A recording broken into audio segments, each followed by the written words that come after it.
From Beyond. Horrible beyond conception was the change which had taken place in my best friend, Crawford Tillinghast. I had not seen him since that day, 2 months and a half before, when he had told me toward what goal his physical and metaphysical researches were leading, when he had answered my awed and almost frightened remonstrances by driving me from his laboratory and his house in a burst of fanatical rage. I had known that he now remained mostly shut in the attic laboratory with that accursed electrical machine, eating little and excluding even the servants, but I had not thought that a brief period of 10 weeks could so alter and disfigure any human creature. It is not pleasant to see a stout man suddenly grown thin, and it is even worse when the baggy skin becomes yellowed or greyed, the eyes sunken, circled, and uncannily glowing, the forehead veined and corrugated, and the hands tremulous and twitching.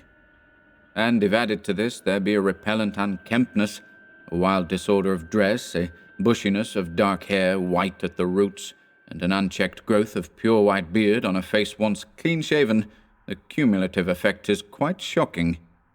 But such was the aspect of Crawford Tillinghast on the night his half-coherent message brought me to his door after my weeks of exile, such the spectre that trembled as it admitted me, candle in hand, and glanced furtively over its shoulder as if fearful of unseen things in the ancient, lonely house set back from Benevolent Street. That Crawford Tillinghast should ever have studied science and philosophy was a mistake. These things should be left to the frigid and impersonal investigator, for they offer two equally tragic alternatives to the man of feeling and action: despair if he fail in his quest, and terrors unutterable and unimaginable if he succeed. Tillinghast had once been the prey of failure, solitary and melancholy, but now I knew, with nauseating fears of my own, that he was the prey of success. I had indeed warned him 10 weeks before, when he burst forth with his tale of what he felt himself about to discover. He had been flushed and excited then, talking in a high and unnatural, though always pedantic voice. "What do we know," he had said, "of the world and the universe about us? Our means of receiving impressions are absurdly few, and our notions of surrounding objects infinitely narrow. We see things only as we are constructed to see them, and can gain no idea of their absolute nature. With 5 feeble senses we pretend to comprehend the boundlessly complex cosmos, yet other beings with a wider, stronger, or different range of senses might not only see very differently the things we see, but might see and study whole worlds of matter, energy, and life which lie close at hand, yet can never be detected with the senses we have. I have always believed that such strange, inaccessible worlds exist at our very elbows, and now I believe I have found a way to break down the barriers. I am not joking. Within 24 hours, that machine near the table will generate waves acting on unrecognized sense organs that exist in us as atrophied or rudimentary vestiges. Those waves will open up to us many vistas unknown to men, and several unknown to anything we consider organic life. We shall see that at which dogs howl in the dark, and that at which cats prick up their ears after midnight. We shall see these things, and other things which no breathing creature has yet seen.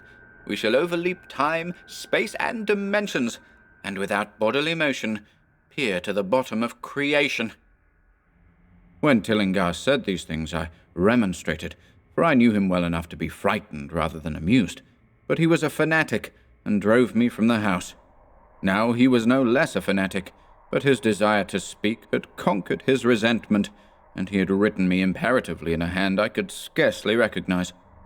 As I entered the abode of the friend so suddenly metamorphosed to a shivering gargoyle, I became infected with the terror which seemed stalking in all the shadows. The words and beliefs expressed 10 weeks before seemed bodied forth in the darkness beyond the small circle of candlelight, and I sickened at the hollow, altered voice of my host. I wished the servants were about, and did not like it when he said they had all left 3 days previously. It seemed strange that old Gregory, at least, should desert his master without telling as tried a friend as I. It was he who had given me all the information I had of Tillinghast, after I was repulsed in rage. Yet I soon subordinated all my fears to my growing curiosity and fascination. Just what Crawford Tillinghast now wished of me, I could only guess, But that he had some stupendous secret or discovery to impart, I could not doubt. Before, I had protested at his unnatural pryings into the unthinkable. Now that he had evidently succeeded to some degree, I almost shared his spirit, terrible though the cost of victory appeared. Up through the dark emptiness of the house, I followed the bobbing candle in the hand of this shaking parody on man. The electricity seemed to be turned off, and when I asked my guide, he said it was for a definite reason. "It would be too much. I would not dare," he continued to mutter. I especially noted his new habit of muttering, for it was not like him to talk to himself. We entered the laboratory in the attic, and I observed that detestable electrical machine, glowing with a sickly, sinister, violet luminosity. It was connected with a powerful chemical battery, but seemed to be receiving no current, for I recalled that in its experimental stage it had sputtered and purred when in action. In reply to my question, Tillinghast mumbled that this permanent glow was not electrical in any sense that I could understand. He now seated me near the machine, so that it was on my right, and turned a switch somewhere below the crowning cluster of glass bulbs. The usual sputtering began, turned to a whine, and terminated in a drone so soft as to suggest a return to silence. Meanwhile, the luminosity increased, waned again, and assumed a pale outre color, or blend of colors, which I could neither place nor describe. Tillinghast had been watching me, and noted my puzzled expression. "Do you know what it is?" he whispered. "That is ultraviolet." He chuckled oddly at my surprise. "You thought ultraviolet was invisible, and so it is. But you can see that, and many other invisible things now. Listen to me. The waves from that thing are waking 1,000 sleeping senses in us, senses which we inherit from eons of evolution, from the state of detached electrons to the state of organic humanity. I have seen truth, and I intend to shew it to you. Do you wonder how it will seem? I will tell you." Here Tillinghast seated himself directly opposite me, blowing out his candle and staring hideously into my eyes. "Your existing sense organs, ears first, I think, will pick up many of the impressions, for they are closely connected with the dormant organs. Then there will be others. You have heard of the pineal gland? I laugh at the shallow endocrinologist, fellow dupe and fellow parvenu of the Freudian. That gland is the great sense organ of organs, I have found out. It is like sight in the end, and transmits visual pictures to the brain. If you are normal, that is the way you ought to get most of it. Get most of the evidence from beyond." I looked about the immense attic room with the sloping south wall, dimly lit by rays which the everyday eye cannot see. The far corners were all shadows, and the whole place took on a hazy unreality which obscured its nature and invited the imagination to symbolism and phantasm. During the interval that Tillinghast was silent, I fancied myself in some vast and incredible temple of long-dead gods, some vague edifice of innumerable black stone columns reaching up from a floor of damp slabs to a cloudy height beyond the range of my vision. The picture was very vivid for a while, but gradually gave way to a more horrible conception, that of utter, absolute solitude in infinite, sightless, soundless space. There seemed to be a void, and nothing more, and I felt a childish fear which prompted me to draw from my hip pocket the revolver I always carried after dark, since the night I was held up in East Providence. Then, from the farthermost regions of remoteness, the sound softly glided into existence. It was infinitely faint, subtly vibrant, and unmistakably musical, but held a quality of surpassing wildness which made its impact feel like a delicate torture of my whole body. I felt sensations like those one feels when accidentally scratching ground glass. Simultaneously, there developed something like a cold draught, which apparently swept past me from the direction of the distant sound. As I waited breathlessly, I perceived that both sound and wind were increasing, the effect being to give me an odd notion of myself as tied to a pair of rails in the path of a gigantic, approaching locomotive. I began to speak to Tillinghast, and as I did so, all the unusual impressions abruptly vanished. I saw only the man, the glowing machine, and the dim apartment. Tillinghast was grinning repulsively at the revolver which I had almost unconsciously drawn. but from his expression I was sure he had seen and heard as much as I, if not a great deal more. I whispered what I had experienced, and he bade me to remain as quiet and receptive as possible. "Don't move," he cautioned, "for in these rays we are able to be seen as well as to see. I told you the servants left, but I didn't tell you how. It was that thick-witted housekeeper. She turned on the lights downstairs after I had warned her not to, and the wires picked up sympathetic vibrations.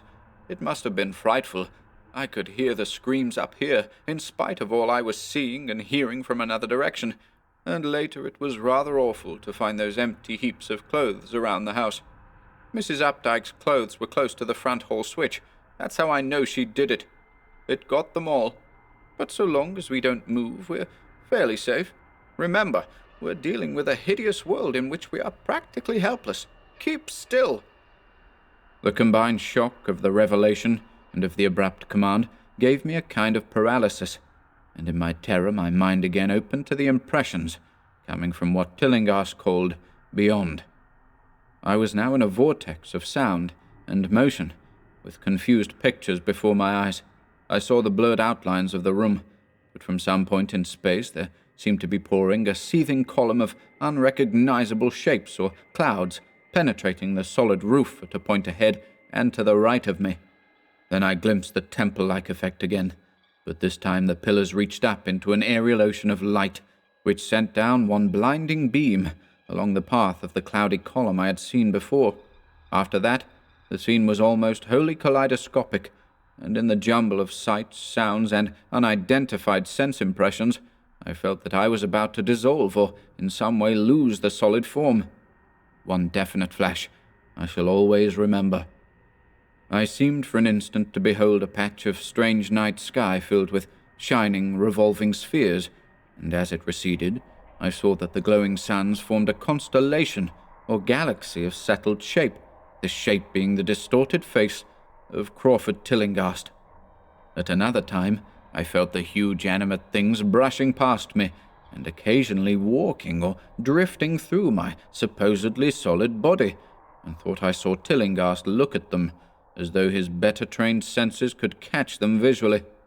I recalled what he had said of the pineal gland, and wondered what he saw with this preternatural eye.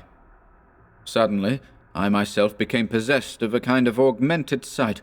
Over and above the luminous and shadowy chaos arose a picture which, though vague, held the elements of consistency and permanence. It was indeed somewhat familiar, for the unusual part was superimposed upon the usual terrestrial scene, much as a cinema view may be thrown upon the painted curtain of a theatre. I saw the attic laboratory, the electrical machine, and the unsightly form of Tillinghast opposite me. But of all the space unoccupied by familiar material objects, not one particle was vacant. Indescribable shapes, both alive and otherwise, were mixed in disgusting disarray, and close to every known thing were whole worlds of alien, unknown entities. It likewise seemed that all the known things entered into the composition of other unknown things, and vice versa. Foremost among the living objects were great inky, jellyish monstrosities, which flabbily quivered in harmony with the vibrations from the machine. They were present in loathsome profusion, and I saw to my horror that they overlapped, that they were semi-fluid and capable of passing through one another and through what we know as solids. These things were never still, but seemed ever floating about with some malignant purpose. Sometimes they appeared to devour one another, the attacker launching itself at its victim and instantaneously obliterating the latter from sight. Shudderingly, I felt that I knew what had obliterated the unfortunate servants, and could not exclude the things from my mind, as I strove to observe other properties of the newly visible world that lies unseen around us. But Tillinghast had been watching me, and was speaking. "You see them? You see them? You see the things that float and flop about you and through you every moment of your life? You see the creatures that form what men call the pure air and the blue sky? Have I not succeeded in breaking down the barrier? Have I not shewn you worlds that no other living men have seen?" I heard him scream through the horrible chaos, and looked at the wild face thrust so offensively close to mine. His eyes were pits of flame, and they glared at me with what I now saw was overwhelming hatred. The machine droned detestably. "You think those floundering things wiped out the servants? Fool! They are harmless. But the servants are gone, aren't they? You tried to stop me. You discouraged me when I needed every drop of encouragement I could get. You were afraid of the cosmic truth, you damned coward. But now I've got you. What swept up the servants? What made them scream so loud?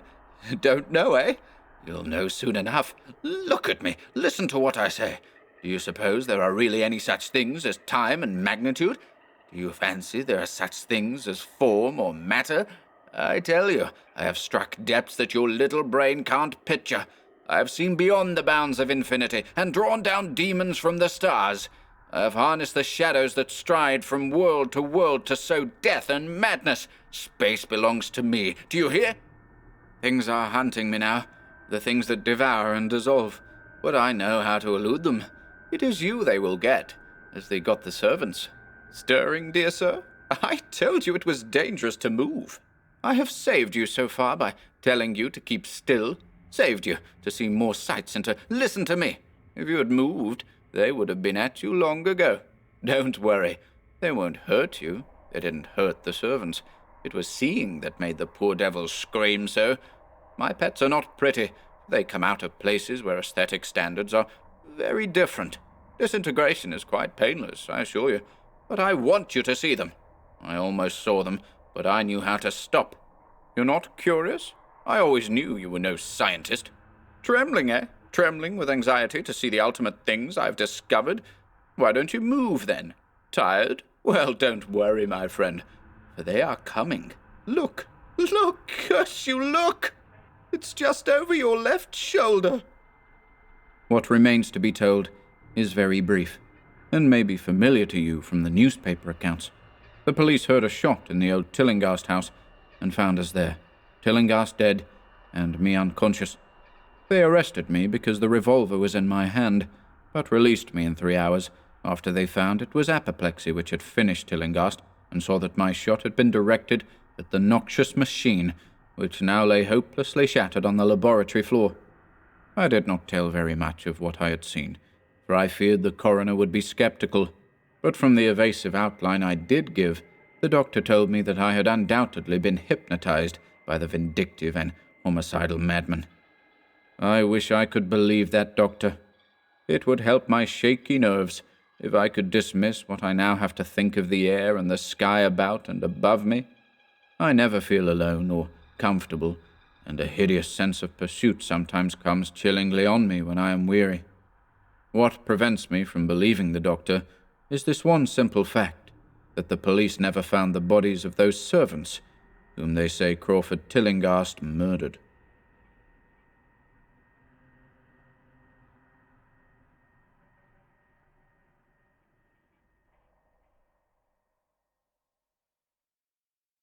The Outsider.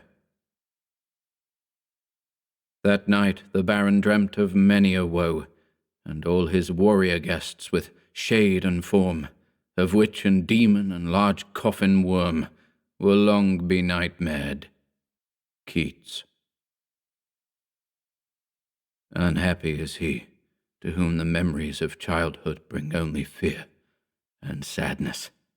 Wretched is he who looks back upon lone hours in vast and dismal chambers with brown hangings and maddening rows of antique books, or upon awed watches in twilight groves of grotesque, gigantic, and vine-encumbered trees that silently wave twisted branches far aloft.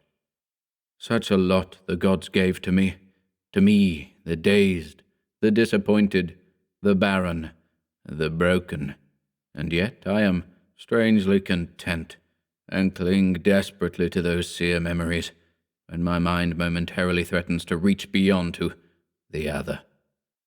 I know not where I was born, save that the castle was infinitely old and infinitely horrible, full of dark passages and having high ceilings where the eye could find only cobwebs and shadows. The stones in the crumbling corridors seemed always hideously damp, and there was an accursed smell everywhere, as of the piled-up corpses of dead generations. It was never light, so that I used sometimes to light candles and gaze steadily at them for relief, nor was there any sun outdoors, since the terrible trees grew high above the topmost accessible tower. There was one black tower, which reached above the trees into the unknown outer sky, but that was partly ruined, and could not be ascended, save by a well-nigh impossible climb up the sheer wall, stone by stone. I must have lived years in this place, but I cannot measure the time. Beings must have cared for my needs, yet I cannot recall any person, except myself, or anything alive but the noiseless rats and bats and spiders. I think that whoever nursed me must have been shockingly aged, since my first conception of a living person was that of something mockingly like myself, yet distorted, shriveled, and decaying like the castle. To me, there was nothing grotesque in the bones and skeletons that strode some of the stone crypts deep down among the foundations. I fantastically associated these things with everyday events, and thought them more natural than the colored pictures of living beings which I found in many of the mouldy books. From such books I learned all that I know. No teacher urged or guided me, and I do not recall hearing any human voice in all those years, not even my own, for although I had read of speech, I had never thought to try to speak aloud. My aspect was a matter equally unthought of, for there were no mirrors in the castle, and I merely regarded myself by instinct as akin to the youthful figures I saw drawn and painted in the books. I felt conscious of youth because I remembered so little. Outside, across the putrid moat, and under the dark, mute trees, I would often lie and dream for hours about what I read in the books, and would longingly picture myself amidst gay crowds in the sunny world beyond the endless forest. Once I tried to escape from the forest, but as I went farther from the castle, the shade grew denser, and the air more filled with brooding fear, so that I ran frantically back, lest I lose my way in a labyrinth of nighted silence. So through endless twilights I dreamed and waited, though I knew not what I waited for. Then, in the shadowy solitude, my longing for light grew so frantic that I could rest no more, and I lifted entreating hands to the single black ruined tower that reached above the forest into the unknown outer sky, and at last I resolved to scale that tower, fall though I might, since it were better to glimpse the sky and perish than to live without ever beholding day. In the dank twilight, I climbed the worn and aged stone stairs till I reached the level where they ceased, and thereafter clung perilously to small footholds leading upward. Ghastly and terrible was that dead, stairless cylinder of rock, black, ruined, and deserted, and sinister with startled bats whose wings made no noise. But more ghastly and terrible still was the slowness of my progress, for climb as I might, the darkness overhead grew no thinner, and a new chill as of haunted and venerable mould assailed me. I shivered as I wondered why I did not reach the light, and would have looked down had I dared. I fancied that night had come suddenly upon me, and vainly groped with one free hand for a window embrasure, that I might peer out and above, and try to judge the height I had attained. All at once, after an infinity of awesome, sightless crawling up that concave and desperate precipice, I felt my head touch a solid thing, and I knew I must have gained the roof, or at least some kind of floor. In the darkness I raised my free hand and tested the barrier, finding it stone and immovable. Then came a deadly circuit of the tower, clinging to whatever holds the slimy wall could give, till finally my testing hand found the barrier yielding, and I turned upward again, pushing the slab or door with my head as I used both hands in my fearful ascent. There was no light revealed above, and as my hands went higher I knew that my climb was for the nonce ended, since the slab was the trap door of an aperture leading to a level stone surface of greater circumference than the lower tower, no doubt the floor of some lofty and capacious observation chamber. I crawled through carefully, and tried to prevent the heavy slab from falling back into place, but failed in the latter attempt. As I lay exhausted on the stone floor, I heard the eerie echoes of its fall, but hoped when necessary to pry it open again. Believing I was now at a prodigious height, far above the accursed branches of the wood, I dragged myself up from the floor and fumbled about for windows, that I might look for the first time upon the sky and the moon and stars of which I had read. But on every hand I was disappointed, since all that I found were vast shelves of marble, bearing odious oblong boxes of disturbing size. More and more I reflected, and wondered what hoary secrets might abide in this high apartment, so many eons cut off from the castle below. Then, unexpectedly, my hands came upon a doorway, where hung a portal of stone, rough with strange chiselling. Trying it, I found it locked, but with a supreme burst of strength I overcame all obstacles, and dragged it open inward. As I did so, there came to me the purest ecstasy I have ever known, for shining tranquilly through an ornate grating of iron, and down a short stone passageway of steps that ascended from the newly found doorway, was the radiant full moon, which I had never before seen save in dreams, and in vague visions I dared not call memories. Fancying now that I had attained the very pinnacle of the castle, I commenced to rush up the few steps beyond the door, but the sudden veiling of the moon by a cloud caused me to stumble, and I felt my way more slowly in the dark. It was still very dark when I reached the grating, which I tried carefully and found unlocked, but which I did not open for fear of falling from the amazing height to which I had climbed. Then the moon came out.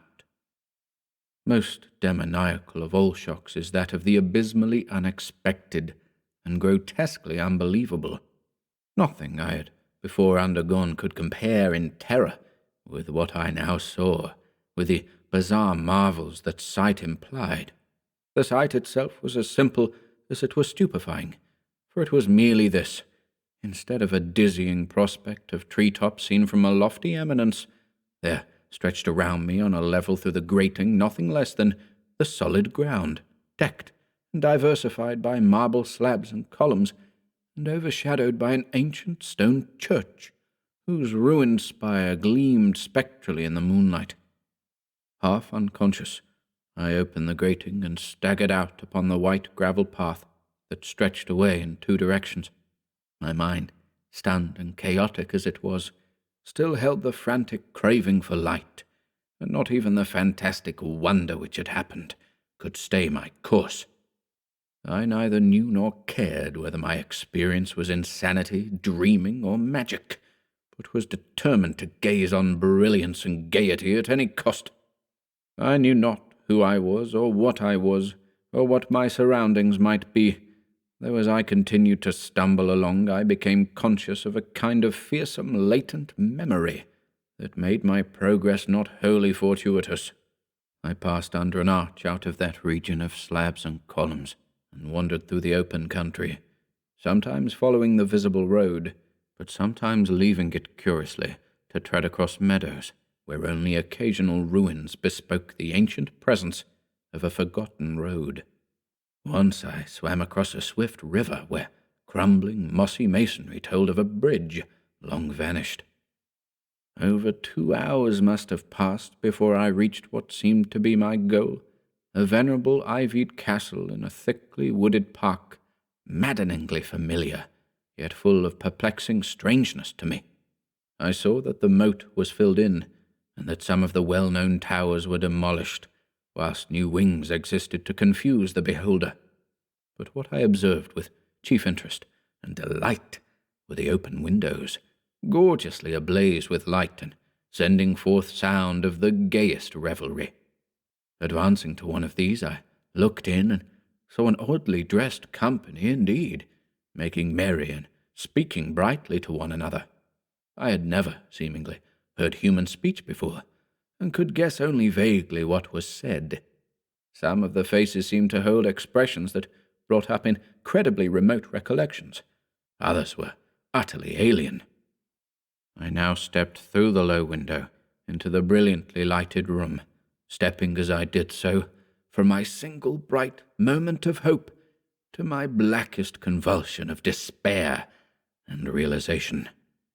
The nightmare was quick to come, for as I entered, there occurred immediately one of the most terrifying demonstrations I had ever conceived.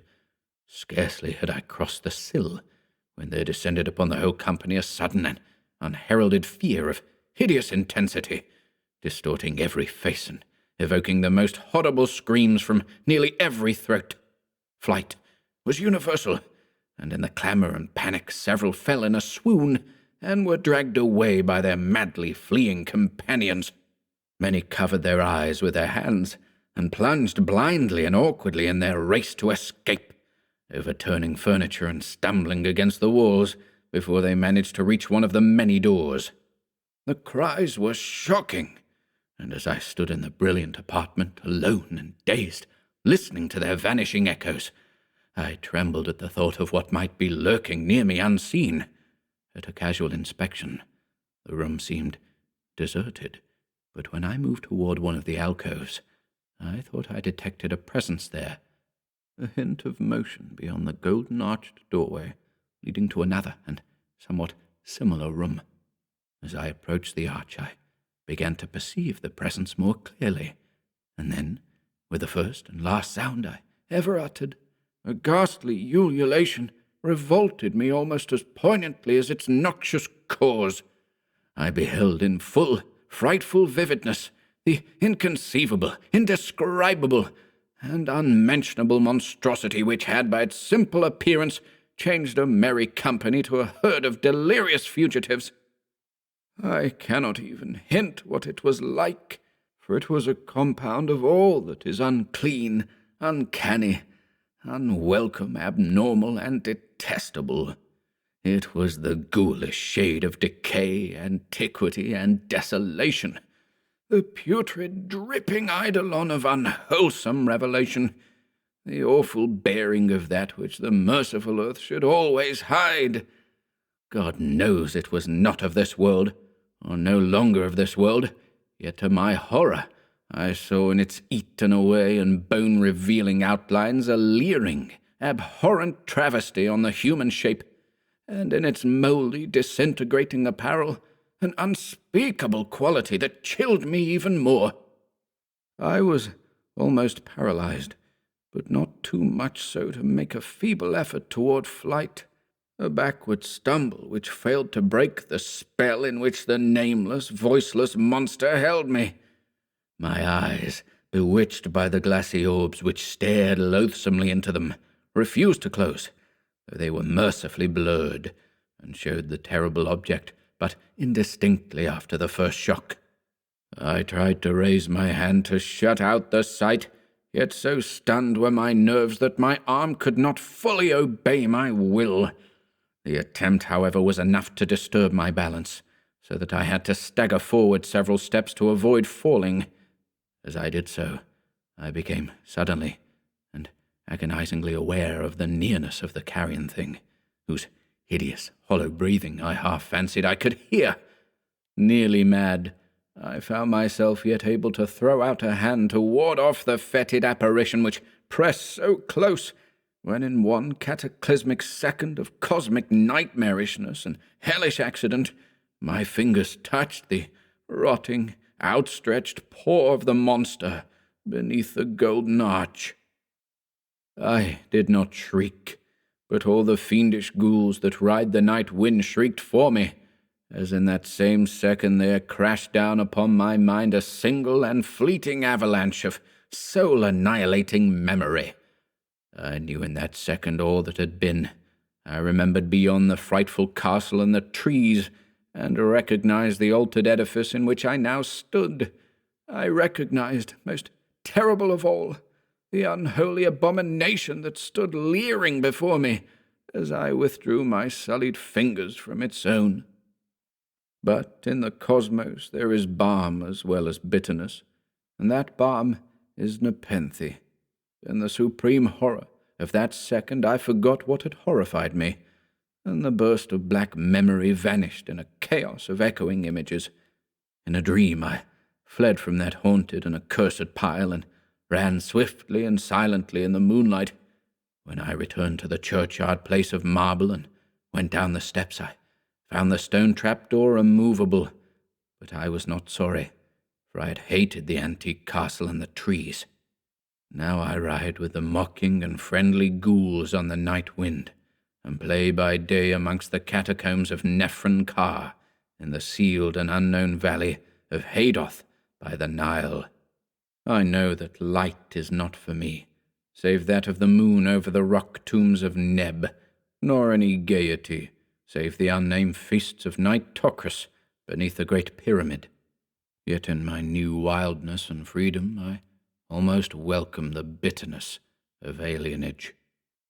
For although nepenthe has calmed me, I know always that I am an outsider, a stranger in this century and among those who are still men.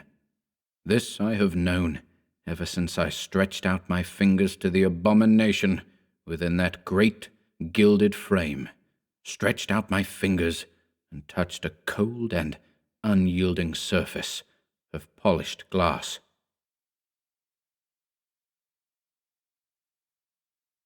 The Hound. 1. In my tortured ears there sounds unceasingly a nightmare whirring and flapping, and a faint, distant baying as of some gigantic hound. It is not dream. It is not, I fear, even madness, for too much has already happened to give me these merciful doubts. St. John is a mangled corpse. I alone know why, and such is my knowledge that I am about to blow out my brains, for fear I shall be mangled in the same way. Down unlit and illimitable corridors of eldritch fantasy sweeps the black, shapeless nemesis that drives me to self-annihilation. May heaven forgive the folly and morbidity which led us both to so monstrous a fate. Wearied with the commonplaces of a prosaic world where even the joys of romance and adventure soon grow stale, St. John and I had followed enthusiastically every aesthetic and intellectual movement which promised respite from our devastating ennui. The enigmas of the symbolists and the ecstasies of the pre-Raphaelites all were ours in their time, but each new mood was drained too soon of its diverting novelty and appeal. Only the somber philosophy of the decadence could hold us, and this we found potent only by increasing gradually the depth and diabolism of our penetrations. Baudelaire and Huysmans were soon exhausted of thrills, till finally there remained for us only the more direct stimuli of unnatural personal experiences and adventures. It was this frightful emotional need which led us eventually to that detestable course, which even in my present fear I mention with shame and timidity, that hideous extremity of human outrage, the abhorred practice of grave robbing. I cannot reveal the details of our shocking expeditions, or catalogue even partly the worst of the trophies adorning the nameless museum we prepared in the great stone house where we jointly dwelt, alone and servantless. Our museum was a blasphemous, unthinkable place, where with the satanic taste of neurotic virtuosi we had assembled a universe of terror and decay to excite our jaded sensibilities. It was a secret room, far, far underground, where huge winged demons carven of basalt and onyx vomited from wide grinning mouths, weird green and orange light, and hidden pneumatic pipes ruffled into kaleidoscopic dances of death, the lines of red charnel things, hand in hand woven in voluminous black hangings. Through these pipes came at will the odours our moods most craved, sometimes the scent of pale funeral lilies, sometimes the narcotic incense of imagined Eastern shrines of the kingly dead, and sometimes, how I shudder to recall it, the frightful, soul-upheaving stenches of the uncovered grave. Around the walls of this repellent chamber were cases of antique mummies, alternating with comely, lifelike bodies perfectly stuffed and cured by the taxidermist's art, and with headstones snatched from the oldest churchyards of the world.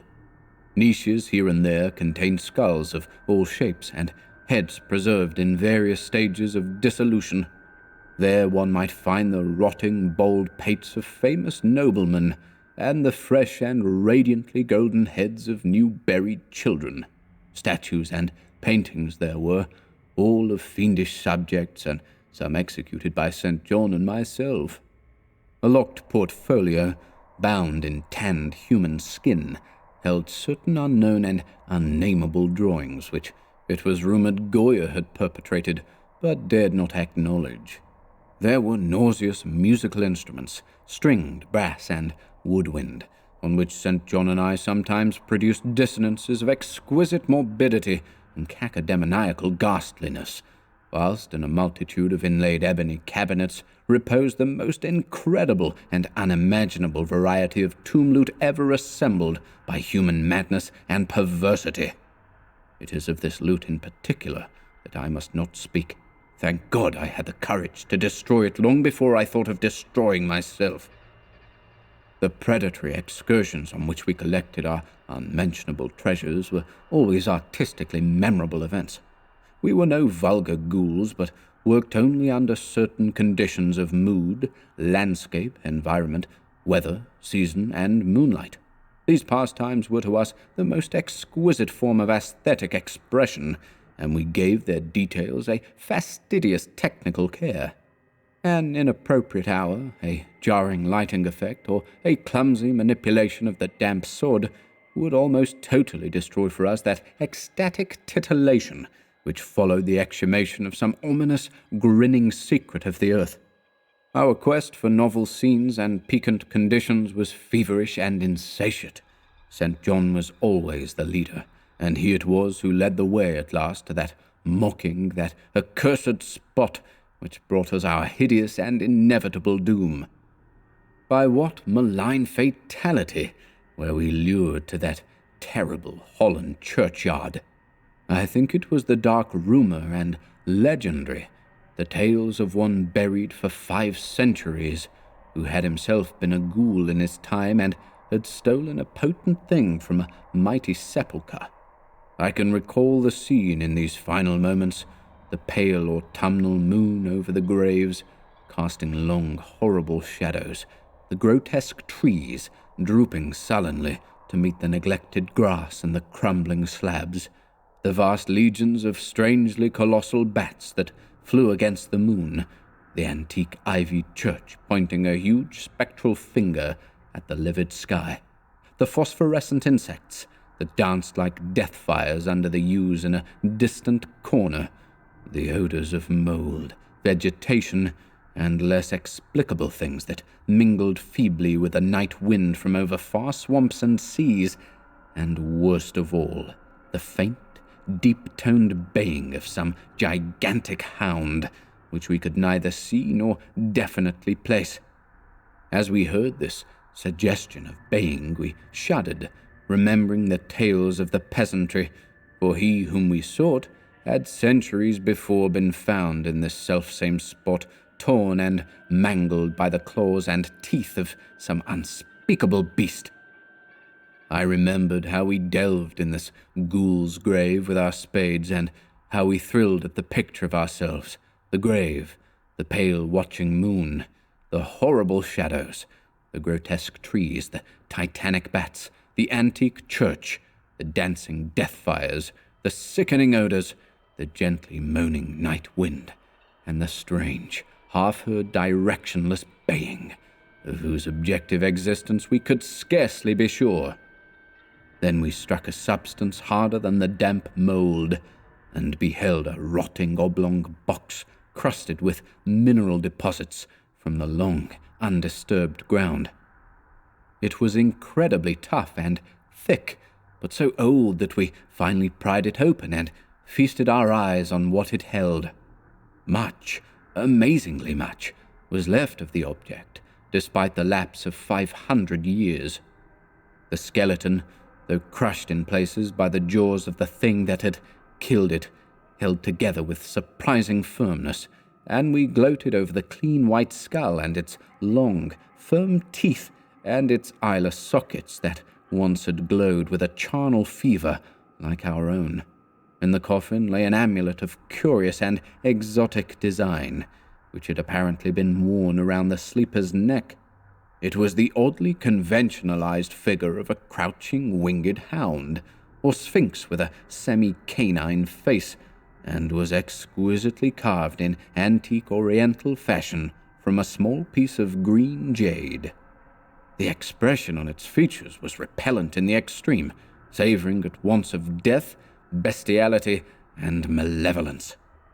Around the base was an inscription in characters which neither St. John nor I could identify, and on the bottom, like a maker's seal, was graven a grotesque and formidable skull. Immediately upon beholding this amulet, we knew that we must possess it, that this treasure alone was our logical pelf from the centuried grave. Even had its outlines been unfamiliar, we would have desired it, but as we looked more closely, we saw that it was not wholly unfamiliar. Alien it indeed was to all art and literature which sane and balanced readers know, but we recognized it as the thing hinted of in the forbidden Necronomicon of the mad Arab Abdul al-Hazred, the ghastly soul symbol of the corpse-eating cult of inaccessible Leng in Central Asia. All too well did we trace the sinister lineaments described by the old Arab demonologist. Lineaments, he wrote, drawn from some obscure supernatural manifestation of the souls of those who vexed and gnawed at the dead. Seizing the green jade object, we gave a last glance at the bleached and cavern-eyed face of its owner, and closed up the grave as we found it. As we hastened from that abhorrent spot, the stolen amulet in St. John's pocket, we thought we saw the bats descend in a body to the earth we had so lately rifled, as if seeking for some cursed and unholy nourishment. But the autumn moon shone weak and pale, and we could not be sure. So, too, as we sailed the next day away from Holland to our home, we thought we heard the faint, distant baying of some gigantic hound in the background. But the autumn wind moaned sad and wan, and we could not be sure. 2. Less than a week after our return to England, strange things began to happen. We lived as recluses, devoid of friends, alone and without servants in a few rooms of an ancient manor house on a bleak and unfrequented moor, so that our doors were seldom disturbed by the knock of the visitor. Now, however, we were troubled by what seemed to be frequent fumblings in the night, not only around the doors, but around the windows also, upper as well as lower. Once we fancied that a large, opaque body darkened the library window when the moon was shining against it, and another time we thought we heard a whirring or flapping sound not far off. On each occasion, investigation revealed nothing, and we began to ascribe the occurrences to imagination alone, that same curiously disturbed imagination, which still prolonged in our ears the faint far baying we thought we had heard in the Holland churchyard. The jade amulet now reposed in a niche in our museum, and sometimes we burned strangely scented candles before it. We read much in Al-Hazred's Necronomicon about its properties, and about the relation of ghouls' souls to the objects it symbolized, and were disturbed by what we read. Then terror came. On the night of September 24th, I heard a knock at my chamber door. Fancying it St. John's, I bade the knocker enter, but was answered only by a shrill laugh. There was no one in the corridor. When I aroused St. John from his sleep, he professed entire ignorance of the event, and became as worried as I. It was that night that the faint, distant baying over the moor became to us a certain and dreaded reality. 4 days later, whilst we were both in the hidden museum, there came a low, cautious scratching at the single door which led to the secret library staircase. Our alarm was now divided, for besides our fear of the unknown, we had always entertained a dread that our grisly collection might be discovered. Extinguishing all lights, we proceeded to the door and threw it suddenly open, whereupon we felt an unaccountable rush of air, and heard, as if receding far away, a queer combination of rustling, tittering, and articulate chatter. Whether we were mad, dreaming, or in our senses, we did not try to determine. We only realized, with the blackest of apprehensions, that the apparently disembodied chatter was beyond a doubt in the Dutch language. After that, we lived in growing horror and fascination. Mostly, we held to the theory that we were jointly going mad from our life of unnatural excitements, but sometimes it pleased us more to dramatize ourselves as the victims of some creeping and appalling doom. Bizarre manifestations were now too frequent to count.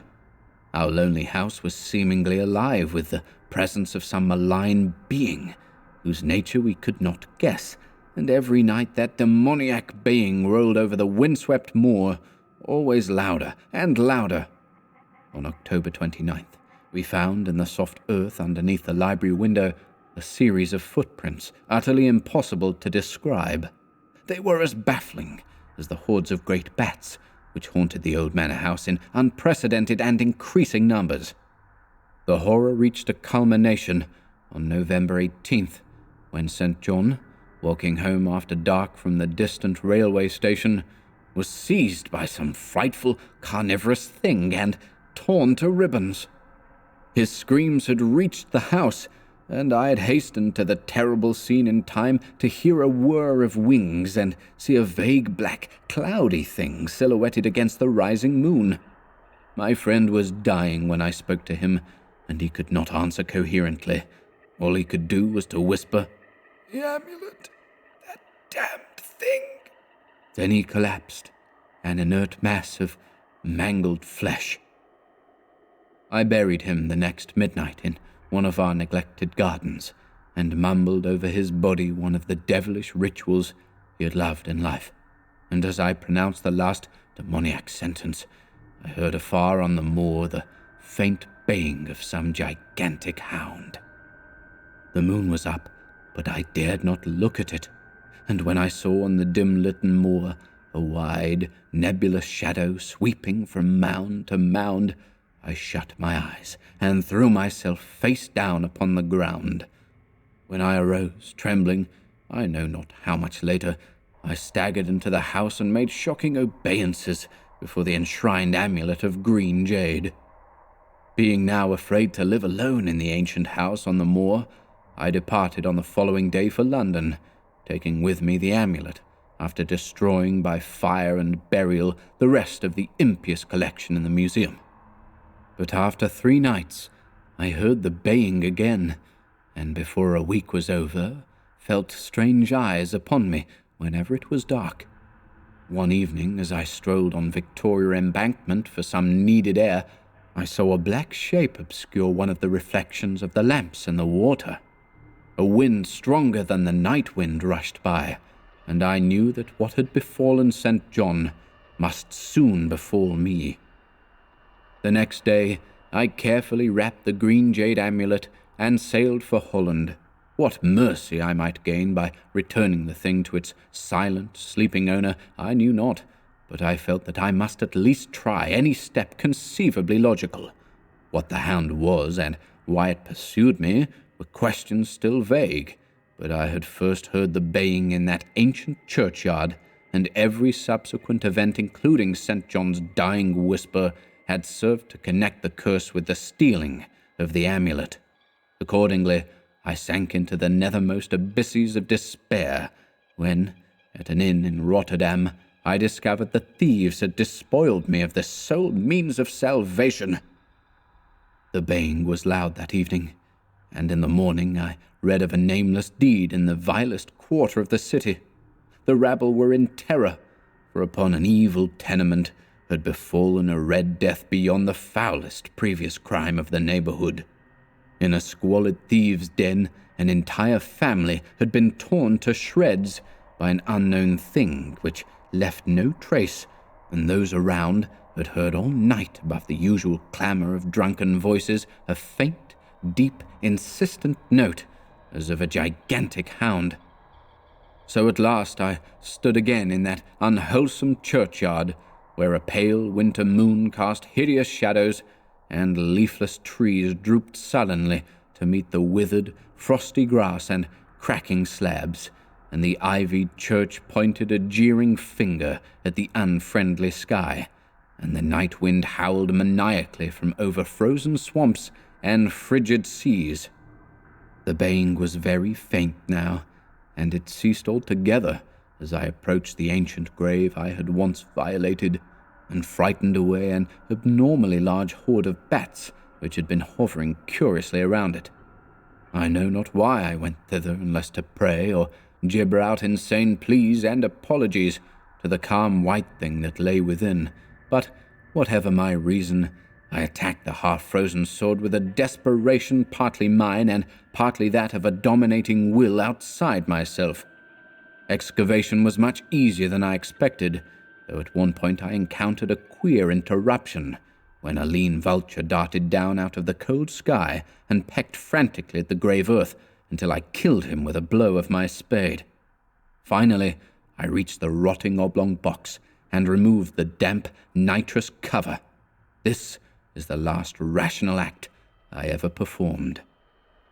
For crouched within that centuried coffin, embraced by a close-packed nightmare retinue of huge, sinewy sleeping bats, was the bony thing my friend and I had robbed, not clean and placid as we had seen it then, but covered with caked blood and shreds of alien flesh and hair, and leering sentiently at me with phosphorescent sockets and sharp, ensanguined fangs, yawning twistedly in mockery of my inevitable doom.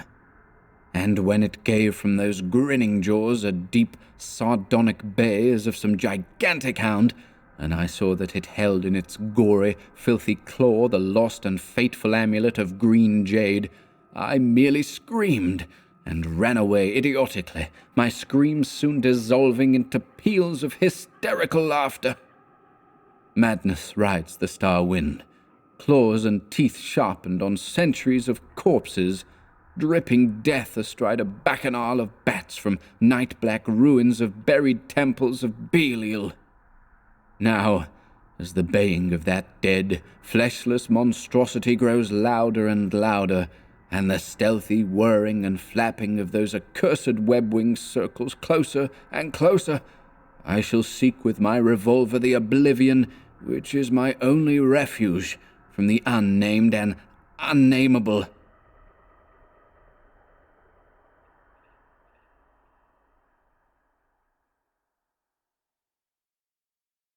He.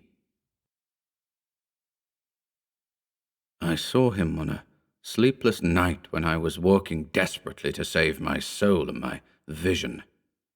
My coming to New York had been a mistake, for whereas I had looked for poignant wonder and inspiration in the teeming labyrinths of ancient streets that twist endlessly from forgotten courts and squares and waterfronts to courts and squares and waterfronts equally forgotten, and in the cyclopean modern towers and pinnacles that rise blackly Babylonian under waning moons, I had found instead only a sense of horror and oppression which threatened to master, paralyze, and annihilate me.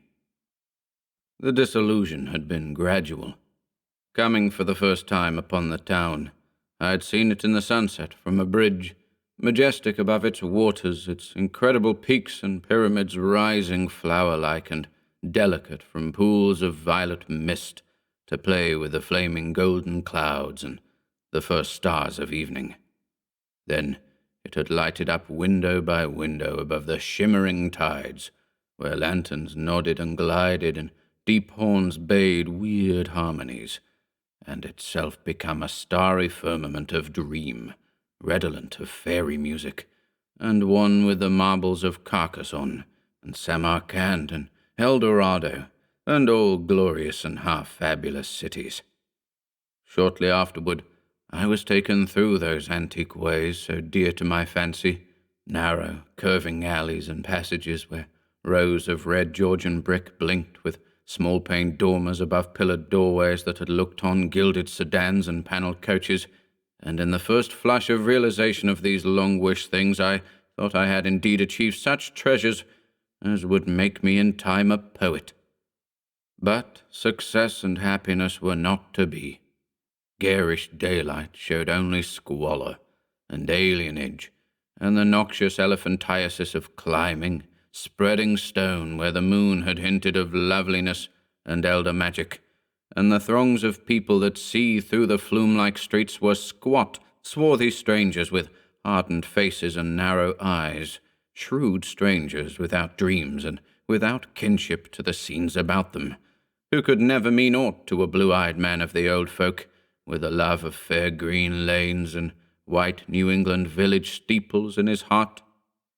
So, instead of the poems I had hoped for, there came only a shuddering blankness and ineffable loneliness, and I saw at last a fearful truth which no one had ever dared to breathe before, the unwhisperable secret of secrets, the fact that this city of stone and strider is not a sentient perpetuation of old New York as London is of old London and Paris of old Paris, but that it is in fact quite dead, its sprawling body imperfectly embalmed and infested with queer animate things which have nothing to do with it as it was in life. Upon making this discovery, I ceased to sleep comfortably, though something of resigned tranquillity came back as I gradually formed the habit of keeping off the streets by day and venturing abroad only at night, when darkness calls forth what little of the past still hovers wraith-like about, and old white doorways remember the stalwart forms that once passed through them. With this mode of relief I even wrote a few poems, and still refrained from going home to my people, lest I seemed to crawl back ignobly in defeat. Then, on a sleepless night's walk, I met the man. It was in a grotesque hidden courtyard of the Greenwich section, for there in my ignorance I had settled, having heard of the place as the natural home of poets and artists. The archaic lanes and houses and unexpected bits of square and court had indeed delighted me, and when I found the poets and artists to be loud-voiced pretenders whose quaintness is tinsel and whose lives are a denial of all that pure beauty which is poetry and art, I stayed on for love of these venerable things. I fancied them as they were in their prime, when Greenwich was a placid village not yet engulfed by the town, and in the hours before dawn, when all the revellers had slunk away, I used to wander alone among their cryptical windings and brood upon the curious arcana which generations must have deposited there. This kept my soul alive, and gave me a few of those dreams and visions for which the poet far within me cried out. The man came upon me at about 2 one cloudy August morning, as I was threading a series of detached courtyards, now accessible only through the unlighted hallways of intervening buildings, but once forming parts of a continuous network of picturesque alleys. I had heard of them by vague rumor, and realized that they could not be upon any map of today, but the fact that they were forgotten only endeared them to me, so that I had sought them with twice my usual eagerness.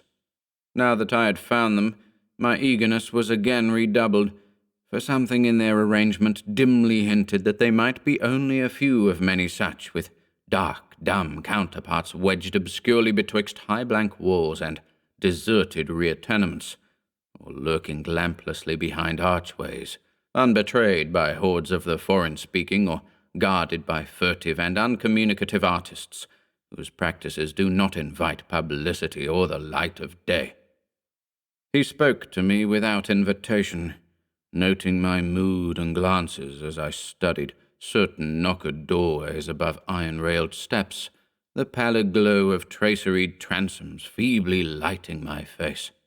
His own face was in shadow, and he wore a wide-brimmed hat which somehow blended perfectly with the out-of-date cloak he affected. But I was subtly disquieted, even before he addressed me.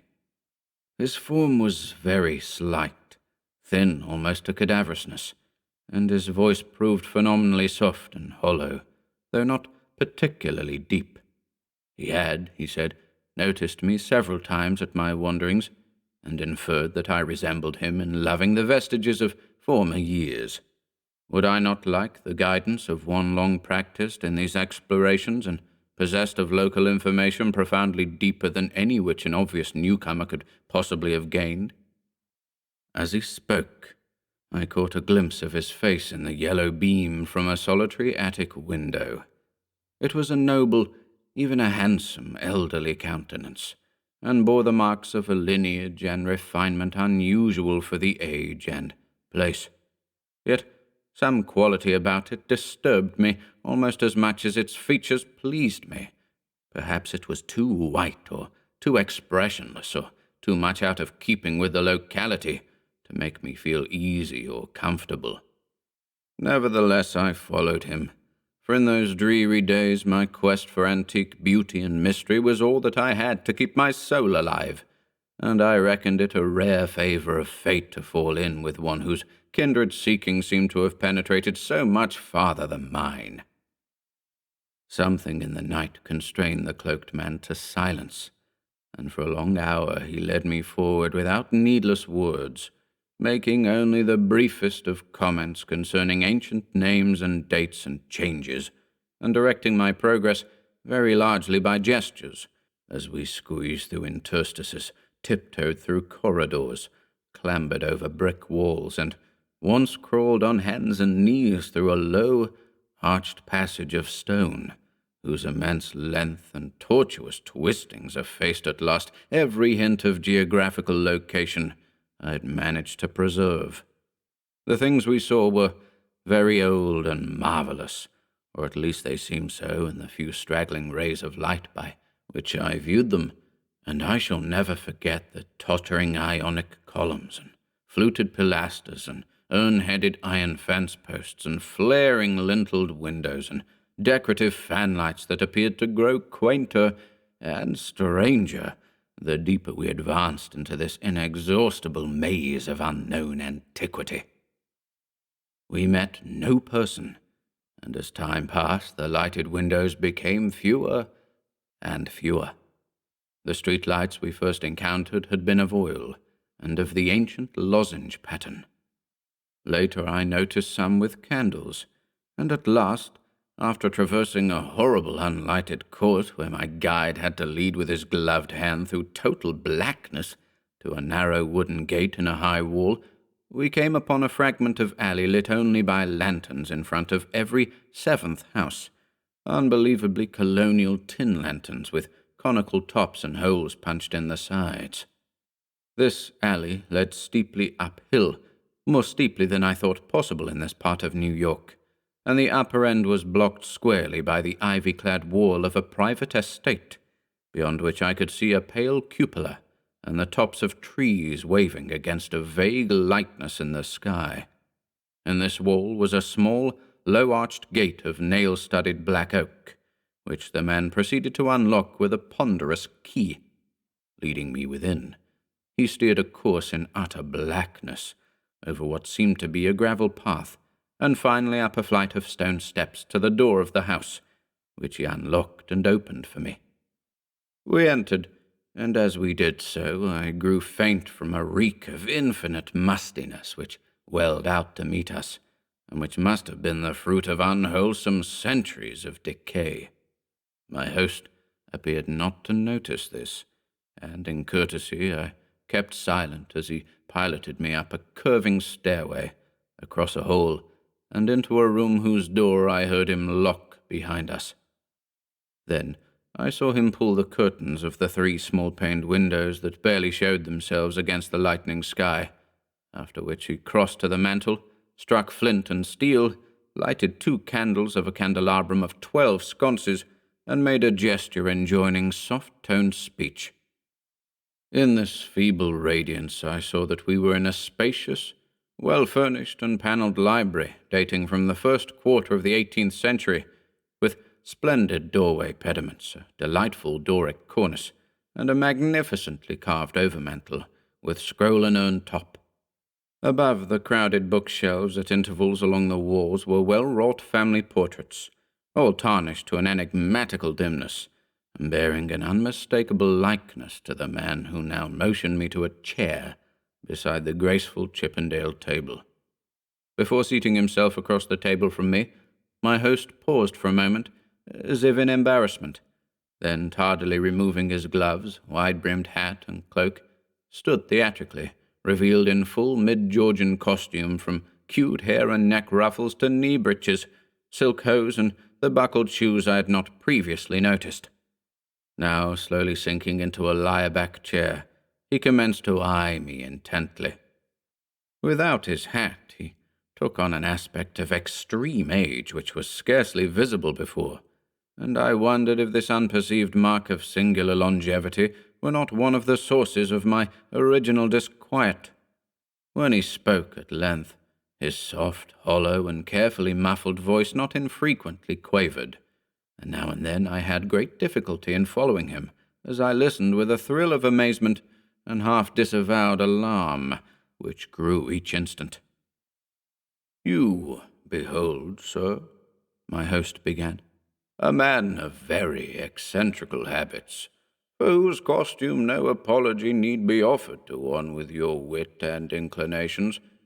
Reflecting upon better times, I have not scrupled to ascertain their ways and adopt their dress and manners, an indulgence which offends none if practised without ostentation.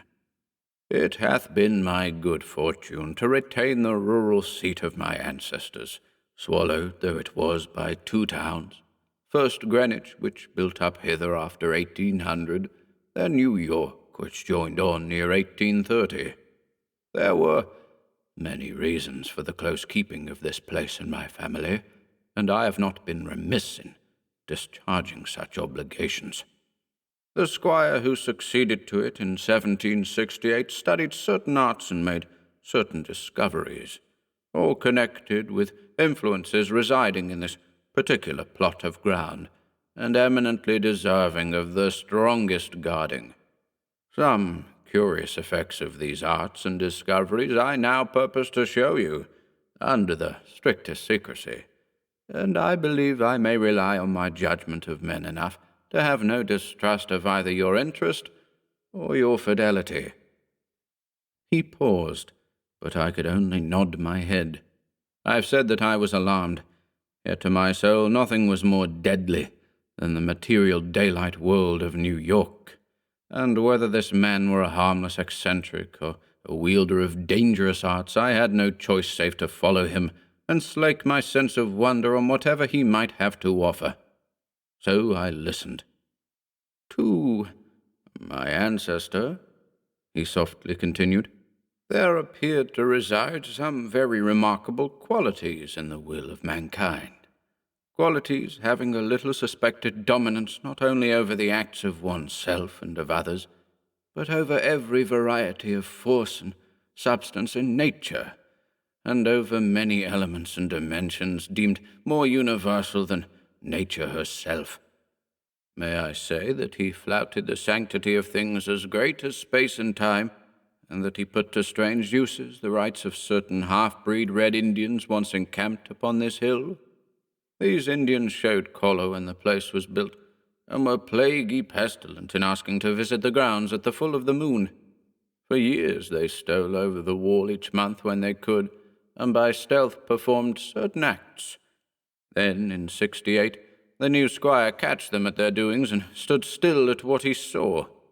Thereafter, he bargained with them and exchanged the free access of his grounds for the exact inwardness of what they did, learning that their grandfathers got part of their custom from red ancestors and part from an old Dutchman in the time of the States General.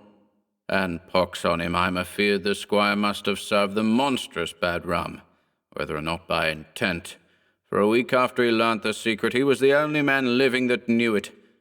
You, sir, are the first outsider to be told there is a secret, and split me if I'd have risked tampering that much with the powers, had you not been so hot after bygone things." I shuddered as the man grew colloquial, and with familiar speech of another day. he went on. "But you must know, sir, that what the squire got from those mongrel salvages was but a small part of the learning he came to have. He had not been at Oxford for nothing, nor talked to no account with an ancient chemist and astrologer in Paris. He was, in fine, made sensible that all the world is but the smoke of our intellects, past the bidding of the vulgar, but by the wise, to be puffed out and drawn in like any cloud of prime Virginia tobacco. What we want, we may make about us, and what we don't want, we may sweep away. I won't say that all this is wholly true in body, but is sufficient true to furnish a very pretty spectacle now and then. You, I conceive, would be tickled by a better sight of certain other years than your fancy affords you. So be pleased to hold back any fright at what I design to show. Come to the window, and be quiet." My host now took my hand to draw me to one of the 2 windows on the long side of the malodorous room, and at the first touch of his ungloved fingers I turned cold. His flesh, though dry and firm, was of the quality of ice, and I almost shrank away from his pulling. But again I thought of the emptiness and horror of reality, and boldly prepared to follow whithersoever I might be led. Once at the window, the man drew apart the yellow silk curtains and directed my stare into the blackness outside. For a moment I saw nothing save a myriad of tiny dancing lights far, far before me. Then, as if in response to an insidious motion of my host's hand, a flash of heat lightning played over the scene, and I looked out upon a sea of luxuriant foliage unpolluted, and not the sea of roofs to be expected by any normal mind. On my right the Hudson glittered wickedly, and in the distance ahead I saw the unhealthy shimmer of a vast salt marsh constellated with nervous fireflies. The flash died, and an evil smile illumined the waxy face of the aged necromancer. "That was before my time, before the new squire's time. Pray let us try again." I was faint, even fainter than the hateful modernity of that accursed city had made me. "Good God," I whispered, "can you do that for any time?" And as he nodded, and bared the black stumps of what had once been yellow fangs, I clutched at the curtains to prevent myself from falling. But he steadied me with that terrible ice-cold claw, and once more made his insidious gesture. Again the lightning flashed, but this time upon a scene not wholly strange. It was Greenwich, the Greenwich that used to be, with here and there a roof or row of houses as we see it now, yet with lovely green lanes and fields and bits of grassy common.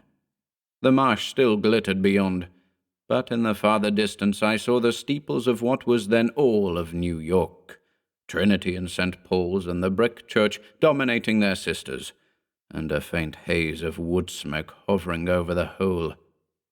I breathed hard, but not so much from the sight itself as from the possibilities my imagination terrifiedly conjured up.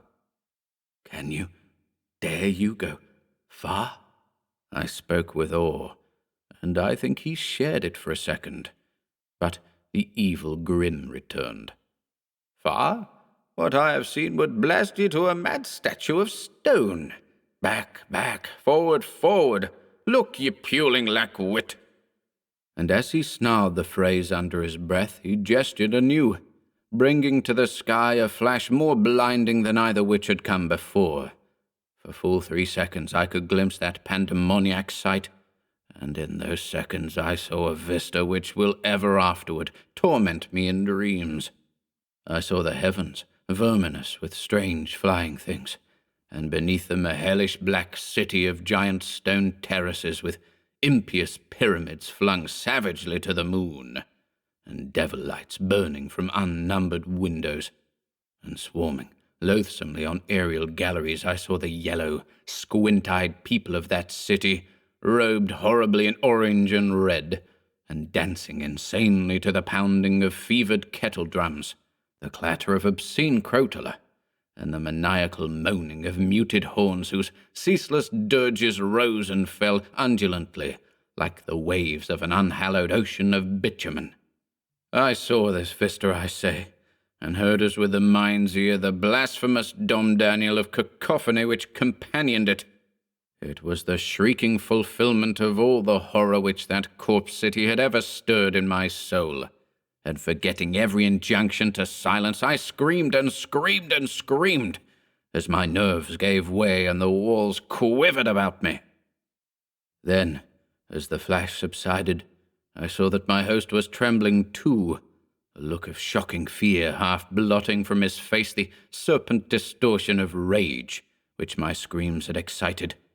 He tottered, clutched at the curtains as I had done before, and wriggled his head wildly, like a hunted animal.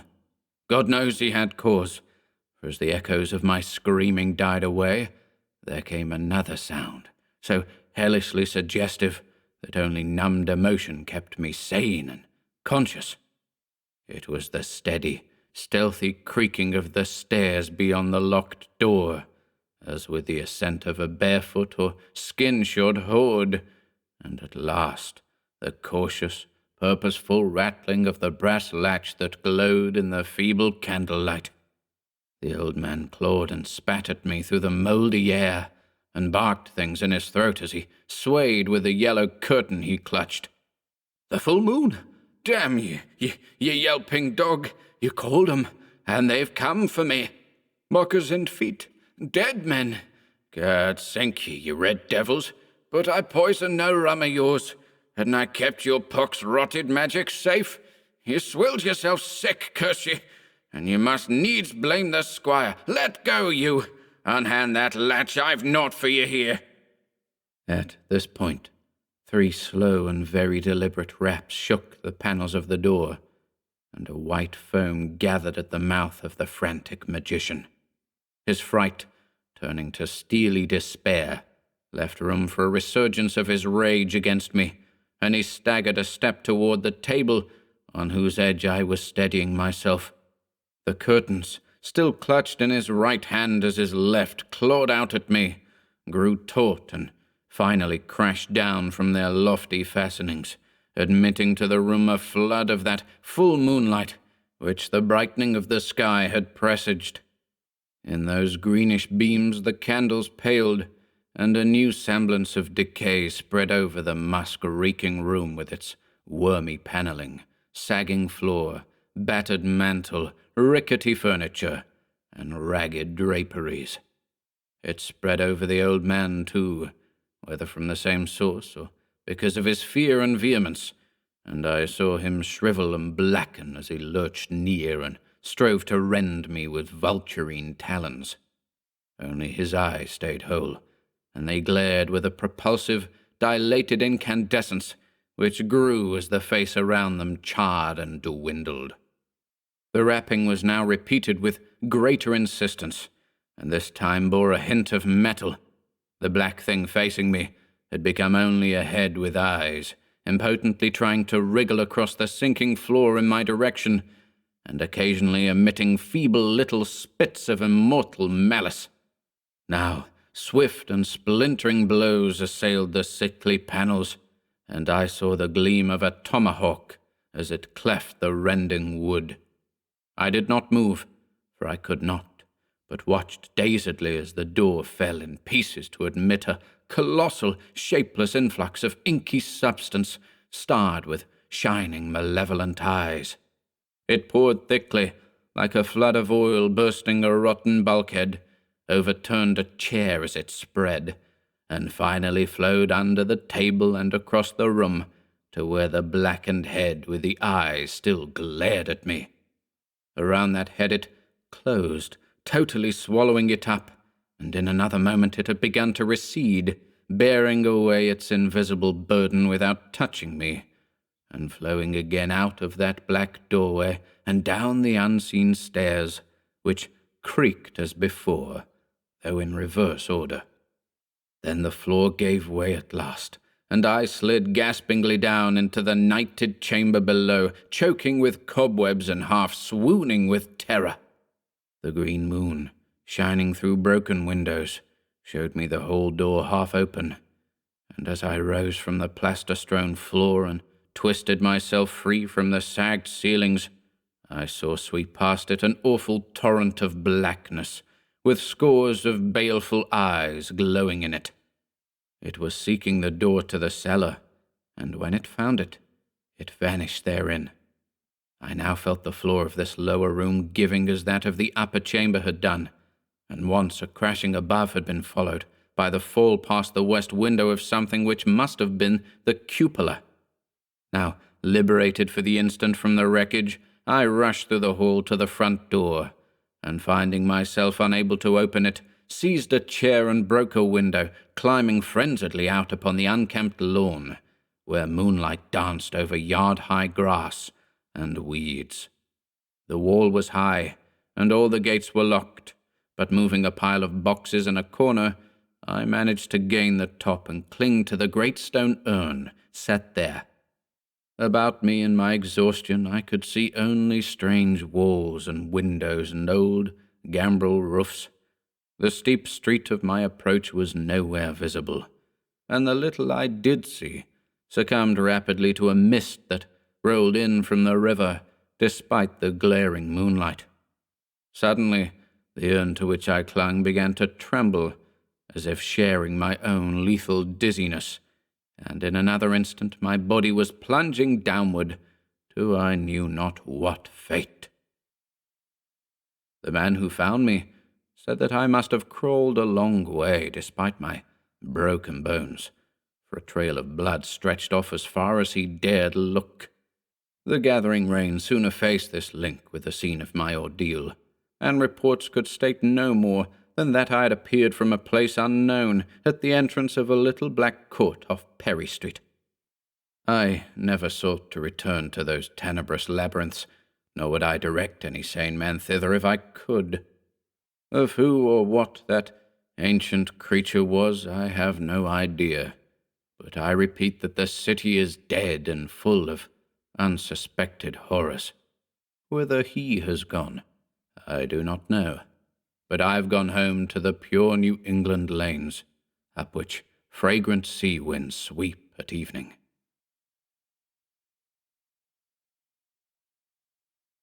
Cool air.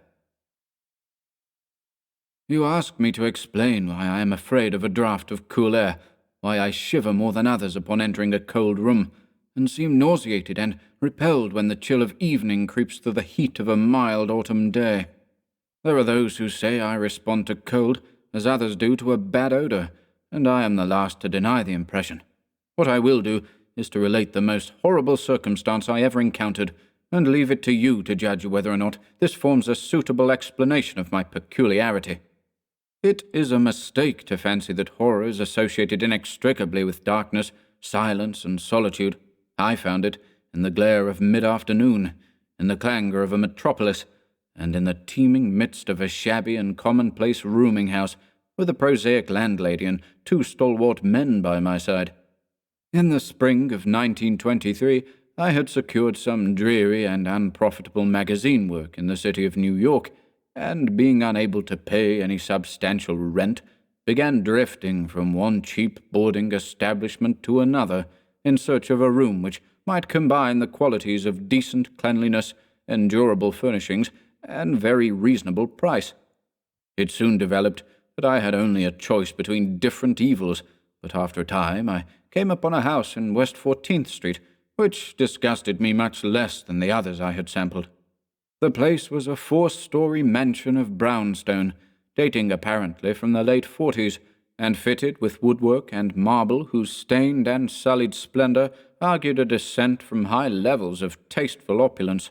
In the rooms, large and lofty, and decorated with impossible paper and ridiculously ornate stucco cornices, there lingered a depressing mustiness and hint of obscure cookery, but the floors were clean, the linen tolerably regular, and the hot water not too often cold or turned off, so that I came to regard it as at least a bearable place to hibernate, till one might really live again. The landlady, a slatternly, almost bearded Spanish woman named Herrero, did not annoy me with gossip or with criticisms of the late-burning electric light in my third-floor front hall room, and my fellow lodgers were as quiet and uncommunicative as one might desire, being mostly Spaniards a little above the coarsest and crudest grade. Only the din of streetcars in the thoroughfare below proved a serious annoyance. I had been there about 3 weeks when the first odd incident occurred. One evening, at about 8, I heard a spattering on the floor and became suddenly aware that I had been smelling the pungent odor of ammonia for some time. Looking about, I saw that the ceiling was wet and dripping, the soaking apparently proceeding from a corner on the side toward the street. Anxious to stop the matter at its source, I hastened to the basement to tell the landlady, and was assured by her that the trouble would quickly be set right. "Dr. Munoz," she cried as she rushed upstairs ahead of me. "he have spill his chemicals. He is too sick for doctor himself, sicker and sicker all the time, but he will not have no other for help. He is very queer in his sickness. All day he take funny-smelling baths, and he cannot get excited or warm. All his own housework he do. His little room are full of bottles and machines, and he do not work as doctor. But he was great once. My father in Barcelona have heard of him. And only just now he fixed an arm of the plumber that get hurt of sudden. He never go out, only on roof. My boy Esteban, he bring him his food, and laundry and medicines and chemicals. My God, the salamoniac that man used for keep him cool." Mrs. Herrero disappeared up the staircase to the 4th floor, and I returned to my room. The ammonia ceased to drip, and as I cleaned up what had spilled and opened the window for air, I heard the landlady's heavy footsteps above me. Dr. Munoz I had never heard, save for certain sounds as of some gasoline-driven mechanism, since his step was soft and gentle. I wondered for a moment what the strange affliction of this man might be, and whether his obstinate refusal of outside aid were not the result of a rather baseless eccentricity. There is, I reflected tritely, an infinite deal of pathos in the state of an eminent person who has come down in the world. I might never have known Dr. Munoz had it not been for the heart attack that suddenly seized me one forenoon as I sat writing in my room. Physicians had told me of the danger of those spells, and I knew there was no time to be lost, so, remembering what the landlady had said about the invalid's help of the injured workman, I dragged myself upstairs and knocked feebly at the door above mine. My knock was answered in good English by a curious voice some distance to the right, asking my name and business, and these things being stated, there came an opening of the door next to the one I had sought. A rush of cool air greeted me, and though the day was one of the hottest of late June, I shivered as I crossed the threshold into a large apartment, whose rich and tasteful decoration surprised me in this nest of squalor and seediness. A folding couch now filled its diurnal role of sofa, and the mahogany furniture, sumptuous hangings, old paintings, and mellow bookshelves all bespoke a gentleman's study rather than a boarding-house bedroom. I now saw that the whole room above mine, the little room of bottles and machines which Mrs. Herrero had mentioned, was merely the laboratory of the doctor, and that his main living quarters lay in the spacious adjoining room, whose convenient alcoves and large contiguous bathroom permitted him to hide all dressers and obtrusive utilitarian devices. Dr. Munoz, most certainly, was a man of birth, cultivation, and discrimination. The figure before me was short but exquisitely proportioned, and clad in somewhat formal dress of perfect cut and fit. A high-bred face of masterful, though not arrogant expression was adorned by a short iron-grey full beard, and an old-fashioned pince-nez shielded the full, dark eyes and surmounted an aquiline nose which gave a Moorish touch to a physiognomy otherwise dominantly Celtiberian. Thick, well-trimmed hair that argued the punctual calls of a barber was parted gracefully above a high forehead, and the whole picture was one of striking intelligence and superior blood and breeding.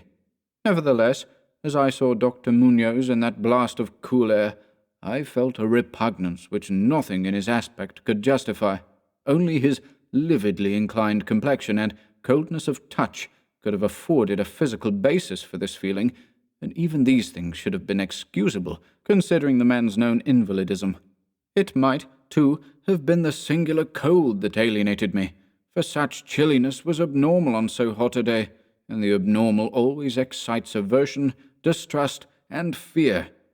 But repugnance was soon forgotten in admiration, for the strange physician's extreme skill at once became manifest, despite the ice-coldness and shakiness of his bloodless-looking hands. He clearly understood my needs at a glance, and ministered to them with a master's deftness, the while reassuring me in a finely modulated, though oddly hollow and timbreless voice, that he was the bitterest of sworn enemies to death, and had sunk his fortune and lost all his friends in a lifetime of bizarre experiment devoted to its bafflement and extirpation. Something of the benevolent fanatic seemed to reside in him, and he rambled on almost garrulously as he sounded my chest and mixed a suitable draught of drugs fetched from the smaller laboratory room. Evidently, he found the society of a well-born man a rare novelty in this dingy environment, and was moved to unaccustomed speech as memories of better days surged over him. His voice, if queer, was at least soothing, and I could not even perceive that he breathed as the fluent sentences rolled urbanely out. He sought to distract my mind from my own seizure by speaking of his theories and experiments, and I remember his tactfully consoling me about my weak heart by insisting that will and consciousness are stronger than organic life itself, so that if a bodily frame be but originally healthy and carefully preserved, it may, through a scientific enhancement of these qualities, retain a kind of nervous animation, despite the most serious impairments, defects, or even absences in the battery of specific organs. He might, he half-jestingly said, some day teach me to live, or at least to possess some kind of conscious existence, without any heart at all. For his part, he was afflicted with a complication of maladies requiring a very exact regimen, which included constant cold. Any marked rise in temperature might, if prolonged, affect him fatally, and the frigidity of his habitation, some 55 or 56 degrees Fahrenheit, was maintained by an absorption system of ammonia cooling, the gasoline engine of whose pumps I had often heard in my own room below. Relieved of my seizure in a marvellously short while, I left the shivery place a disciple and devotee of the gifted recluse.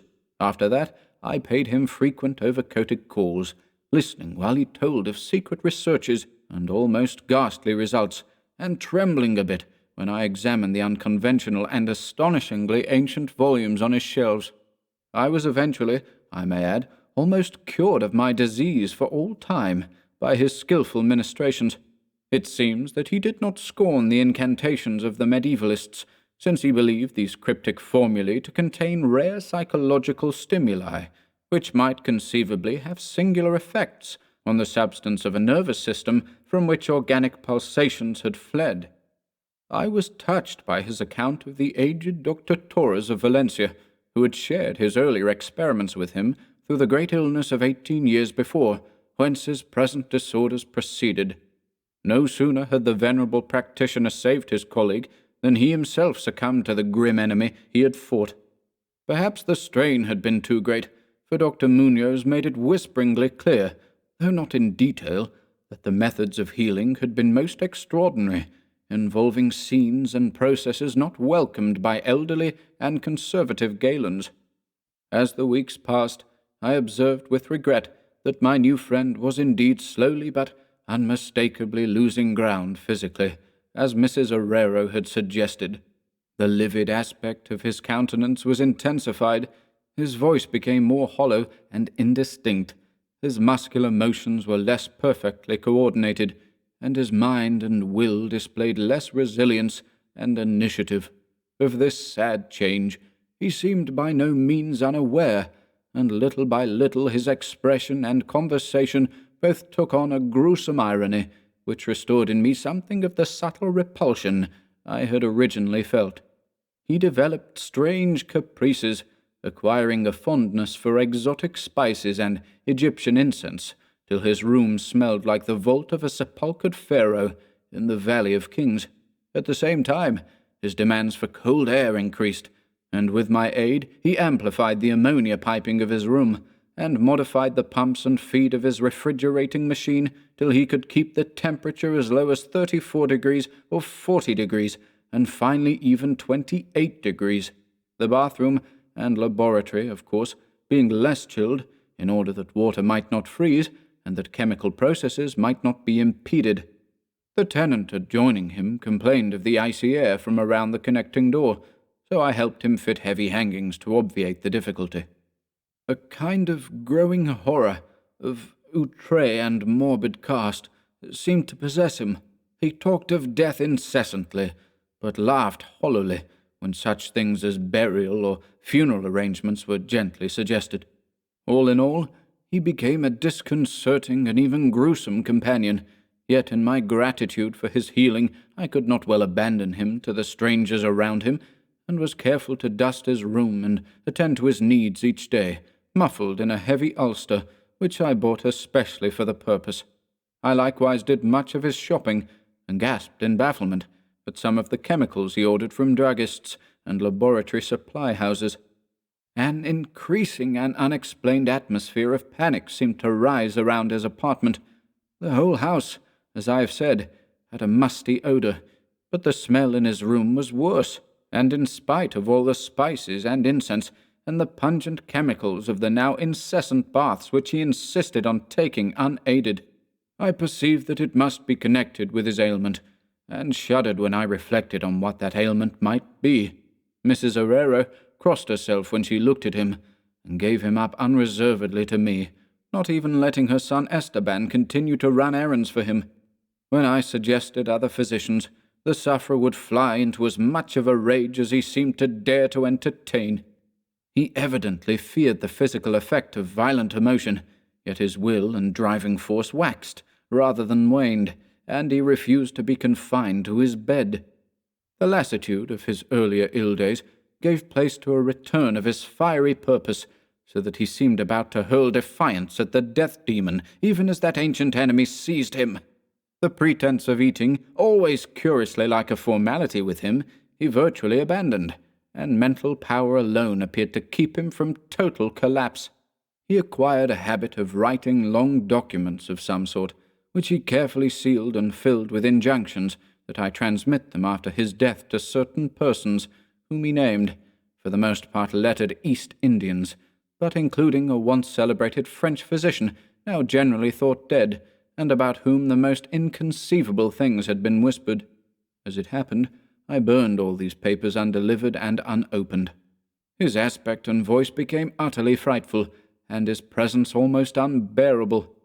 One September day, an unexpected glimpse of him induced an epileptic fit in a man who had come to repair his electric desk lamp, a fit for which he prescribed effectively whilst keeping himself well out of sight. That man, oddly enough, had been through the terrors of the Great War without having incurred any fright so thorough. Then, in the middle of October, the horror of horrors came with stupefying suddenness.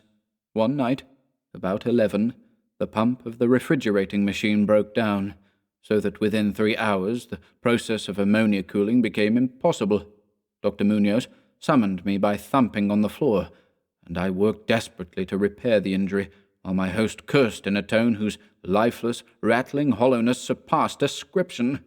My amateur efforts, however, proved of no use, and when I had brought in a mechanic from a neighbouring all-night garage, we learned that nothing could be done till morning, when a new piston would have to be obtained.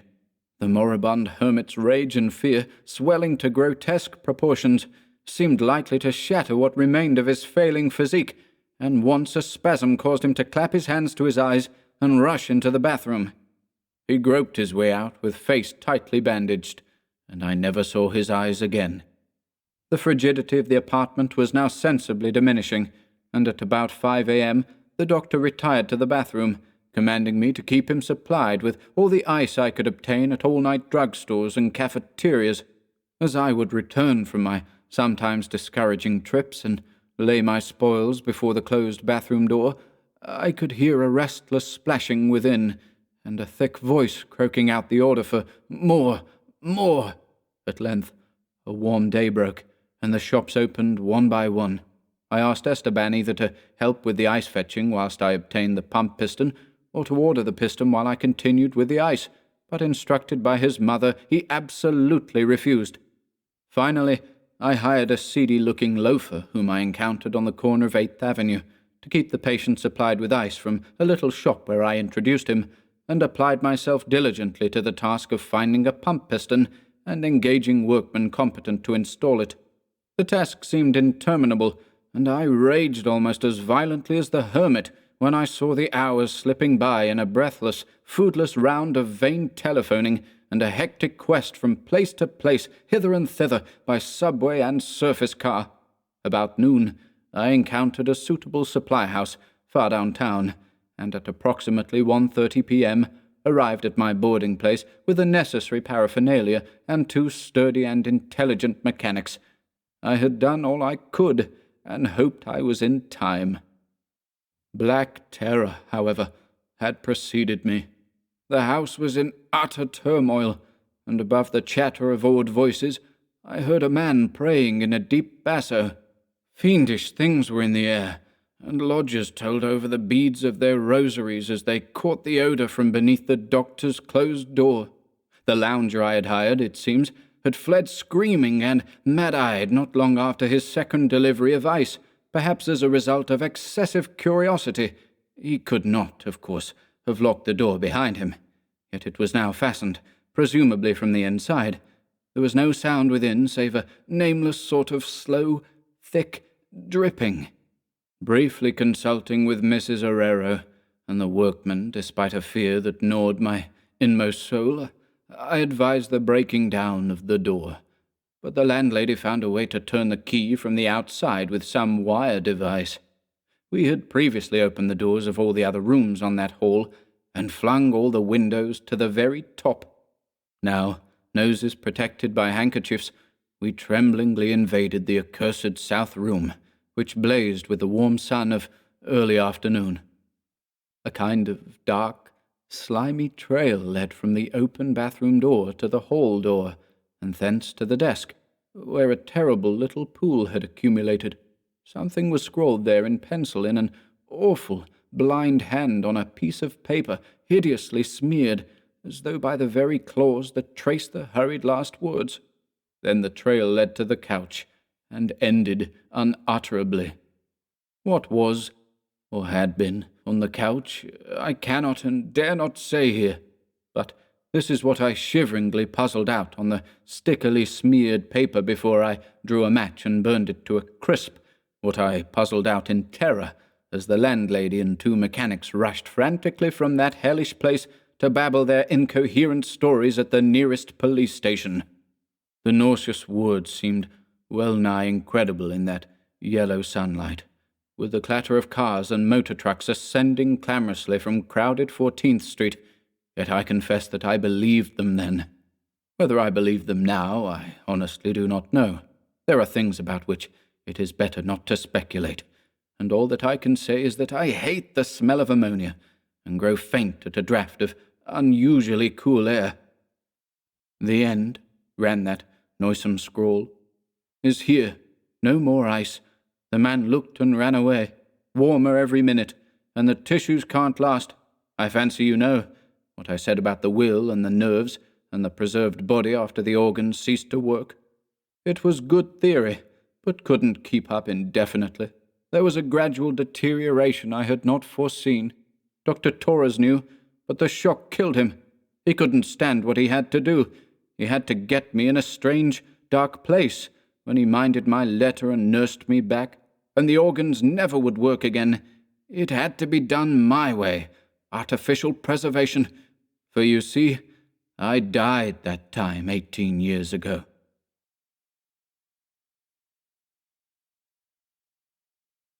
The Strange High House in the Mist.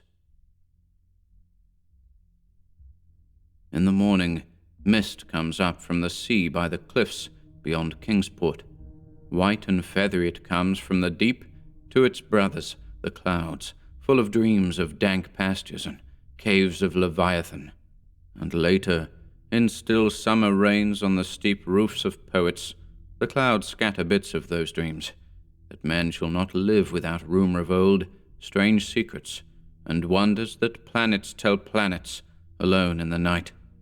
When tales fly thick in the grottos of Tritons, and conches in seaweed cities blow wild tunes learned from the elder ones, then great eager mists flock to heaven, laden with lore, and oceanward eyes on the rocks see only a mystic whiteness, as if the cliff's rim were the rim of all earth, and the solemn bells of boys tolled free in the ether of faerie. Now, north of archaic Kingsport, the crags climb lofty and curious, terrace on terrace, till the northernmost hangs in the sky like a grey frozen wind cloud. Alone it is, a bleak point jutting in limitless space, for there the coast turns sharp, where the great Miskatonic pours out of the plains, past Arkham, bringing woodland legends and little quaint memories of New England's hills.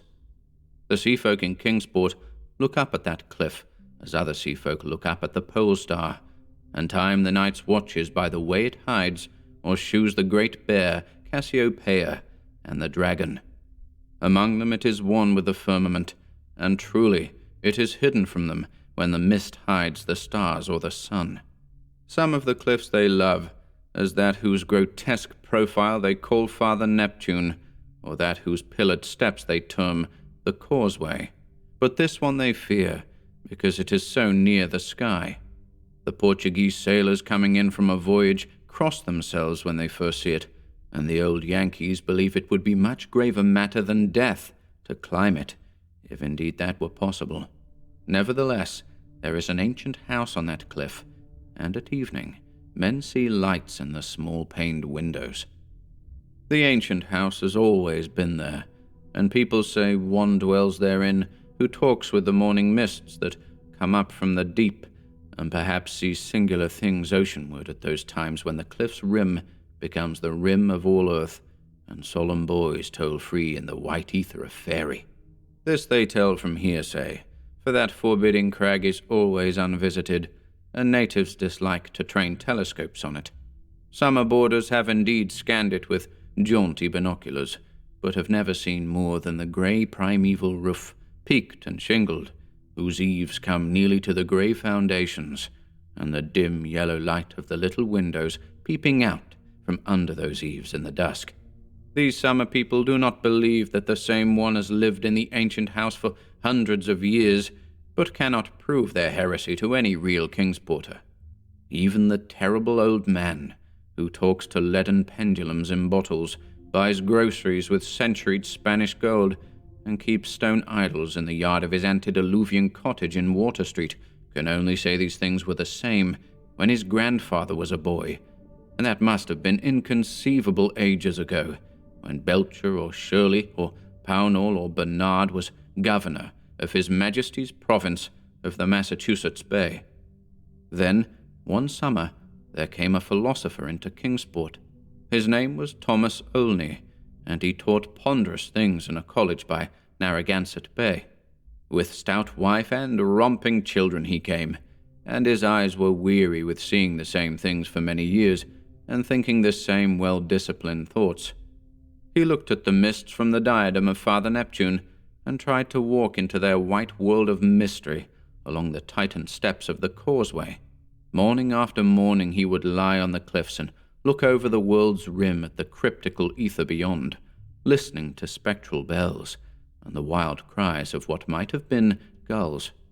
Then, when the mist would lift and the sea stand out prosy with the smoke of steamers, he would sigh and descend to the town, where he loved to thread the narrow olden lanes up and down hill, and study the crazy tottering gables and odd-pillared doorways which had sheltered so many generations of sturdy seafolk.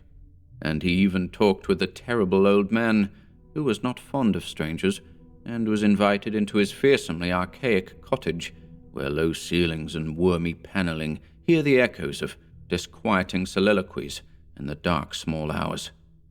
Of course it was inevitable that Olney should mark the grey unvisited cottage in the sky on that sinister northward crag which is one with the mists and the firmament.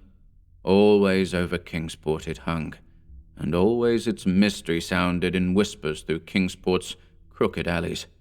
The terrible old man wheezed a tale that his father had told him of lightning that shot one night up from that peaked cottage to the clouds of higher heaven, and Granny Orne, whose tiny gambrel-roofed abode in Ship Street is all covered with moss and ivy, croaked over something her grandmother had heard at second hand, about shapes that flapped out of the eastern mists straight into the narrow single door of that unreachable place, for the door is set close to the edge of the crag toward the ocean, and glimpsed only from ships at sea.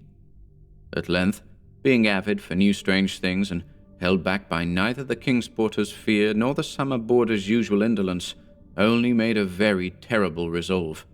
Despite a conservative training, or because of it, the humdrum lives breed wistful longings of the unknown, he swore a great oath to scale that avoided northern cliff and visit the abnormally antique grey cottage in the sky.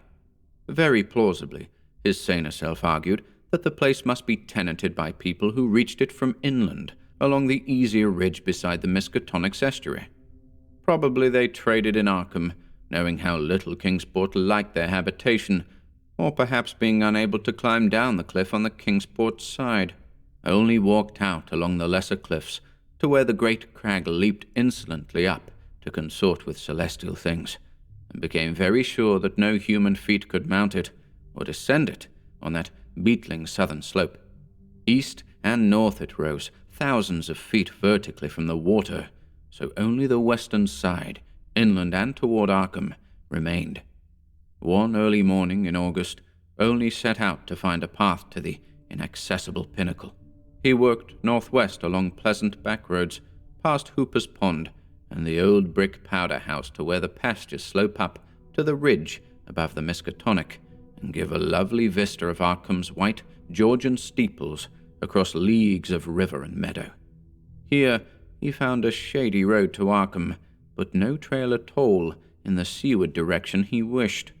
Woods and fields crowded up to the high bank of the river's mouth, and bore not a sign of man's presence, not even a stone wall or a straying cow, but only the tall grass and giant trees and tangles of briars that the first Indian might have seen. As he climbed slowly east, higher and higher above the estuary on his left and nearer the sea, he found the way growing in difficulty, till he wondered how ever the dwellers in that disliked place managed to reach the world outside, and whether they came often to market in Arkham. Then the trees thinned, and far below him on his right he saw the hills and antique roofs and spires of Kingsport. Even Central Hill was a dwarf from this height, and he could just make out the ancient graveyard by the Congressional Hospital, beneath which rumor said some terrible caves or burrows lurked. Ahead lay sparse grass and scrub blueberry bushes, and beyond them the naked rock of the crag and the thin peak of the dreaded grey cottage. Now the ridge narrowed, and only grew dizzy at his loneness in the sky. South of him, the frightful precipice above Kingsport; north of him, the vertical drop of nearly a mile to the river's mouth. Suddenly, a great chasm opened before him, 10 feet deep, so that he had to let himself down by his hands and drop to a slanting floor, and then crawl perilously up a natural defile in the opposite wall. So this was the way the folk of the uncanny house journeyed betwixt earth and sky. When he climbed out of the chasm, a morning mist was gathering, but he clearly saw the lofty and unhallowed cottage ahead, walls as grey as the rock, and high peaks standing bold against the milky white of the seaward vapours, and he perceived that there was no door on this landward end, but only a couple of small lattice windows, with dingy bull's-eye panes, leaded in 17th century fashion. All around him was cloud and chaos, and he could see nothing below but the whiteness of illimitable space. He was alone in the sky with this queer and very disturbing house, and when he sidled around to the front and saw that the wall stood flush with the cliff's edge, so that the single narrow door was not to be reached save from the empty ether, he felt a distinct terror that altitude could not wholly explain. And it was very odd that shingles so worm-eaten could survive, or bricks so crumbled still form a standing chimney. As the mist thickened, only crept around to the windows on the north and west and south sides, trying them, but finding them all locked. He was vaguely glad they were locked, because the more he saw of that house, the less he wished to get in. Then a sound halted him. He heard a lock rattle and bolt shoot, and a long creaking followed, as if a heavy door was slowly and cautiously opened. This was on the oceanward side that he could not see, where the narrow portal opened on blank space thousands of feet in the misty sky above the waves. Then there was heavy, deliberate tramping in the cottage, and Olney heard the windows opening, first on the north side opposite him, and then on the west, just around the corner. Next would come the south windows, under the great low eaves on the side where he stood, and it must be said that he was more than uncomfortable as he thought of the detestable house on one side and the vacancy of upper air on the other. When a fumbling came in the nearer casements, he crept around to the west again, flattening himself against the wall beside the now opened windows. It was plain that the owner had come home, but he had not come from the land, nor from any balloon or airship that could be imagined.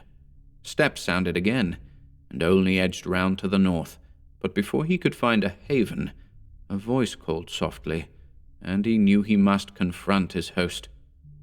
Stuck out of a west window was a great, black-bearded face, whose eyes shone phosphorescently with the imprint of unheard-of sights. But the voice was gentle, and of a quaint, olden kind, so that Olney did not shudder when a brown hand reached out to help him over the sill and into that low room of black oak wainscots and carved Tudor furnishings.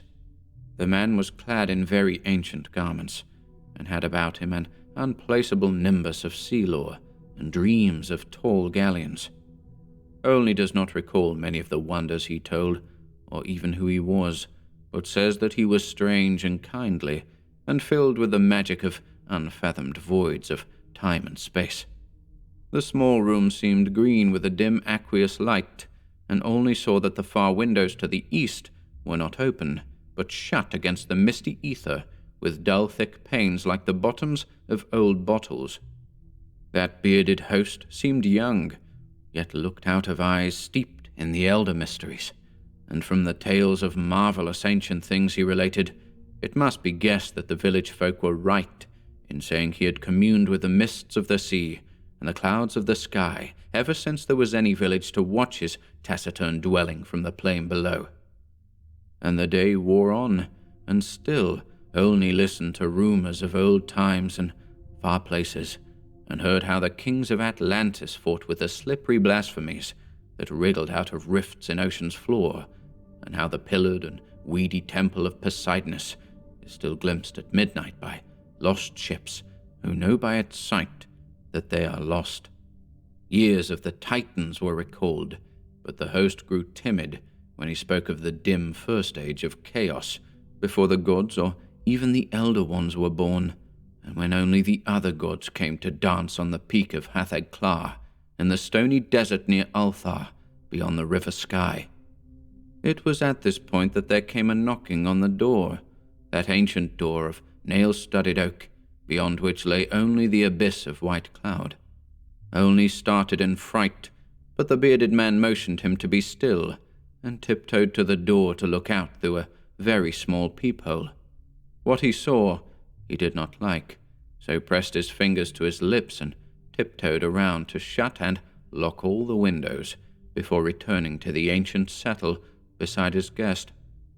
Then Olney saw, lingering against the translucent squares of each of the little dim windows in succession, a queer black outline as the caller moved inquisitively about before leaving, and he was glad his host had not answered the knocking, for there are strange objects in the great abyss, and the seeker of dreams must take care not to stir up or meet the wrong ones.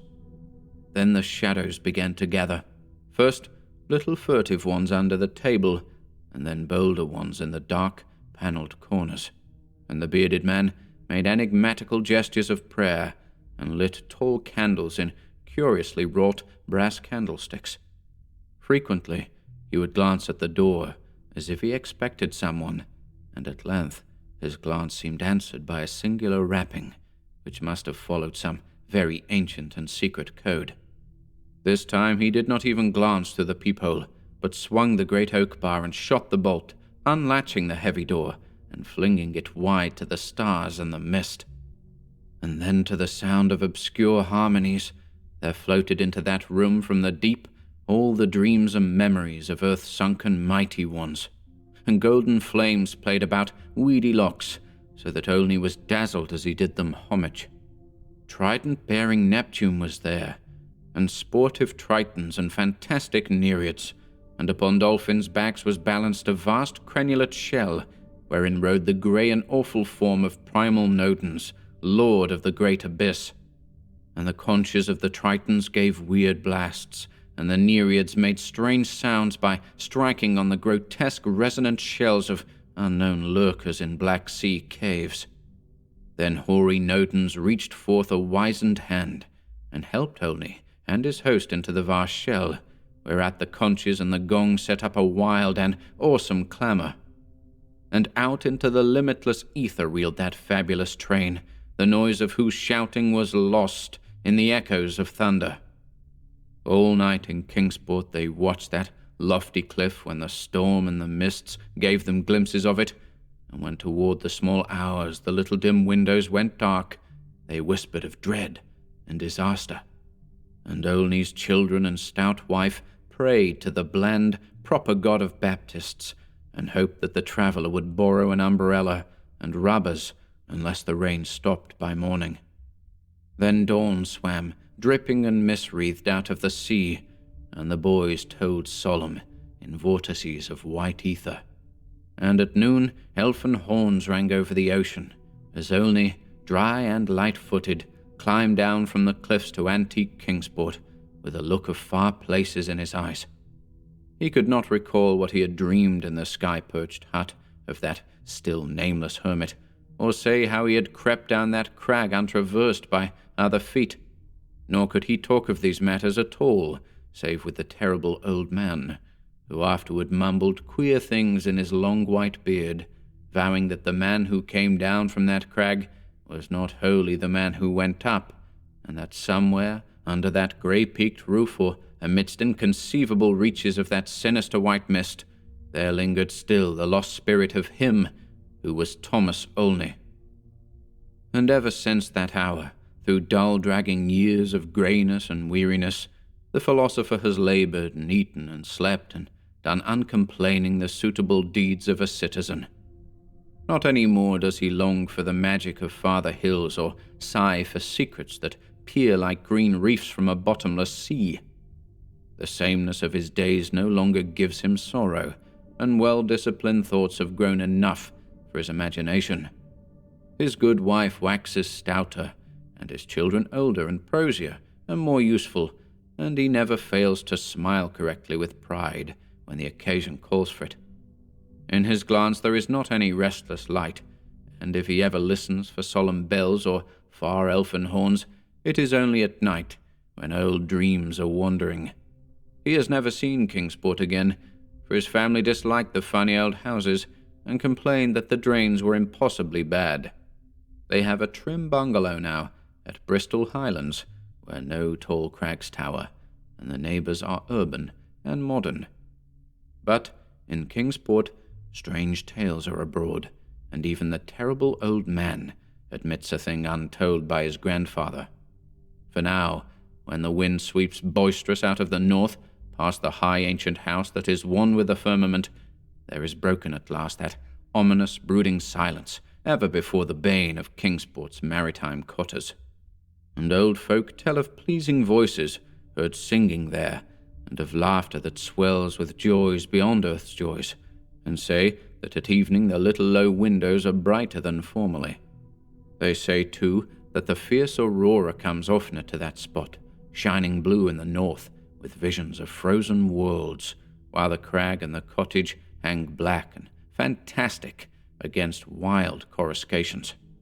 And the mists of the dawn are thicker, and sailors are not quite so sure that all the muffled seaward ringing is that of the solemn boys. Worst of all, though, is the shrivelling of old fears in the hearts of Kingsport's young men, who grow prone to listen at night to the north wind's faint, distant sounds. They swear no harm or pain can inhabit that high-peaked cottage, for in the new voices gladness beats, and with them the tinkle of laughter and music. What tales the sea mists may bring to that haunted and northernmost pinnacle they do not know, but they long to extract some hint of the wonders that knock at the cliff-yawning door when clouds are thickest. And patriarchs dread lest some day, one by one, they seek out that inaccessible peak in the sky, and learn what centuried secrets hide beneath the steep, shingled roof, which is part of the rocks and the stars, and the ancient fears of Kingsport. That those venturesome youths will come back, they do not doubt, but they think a light may be gone from their eyes, and a will from their hearts.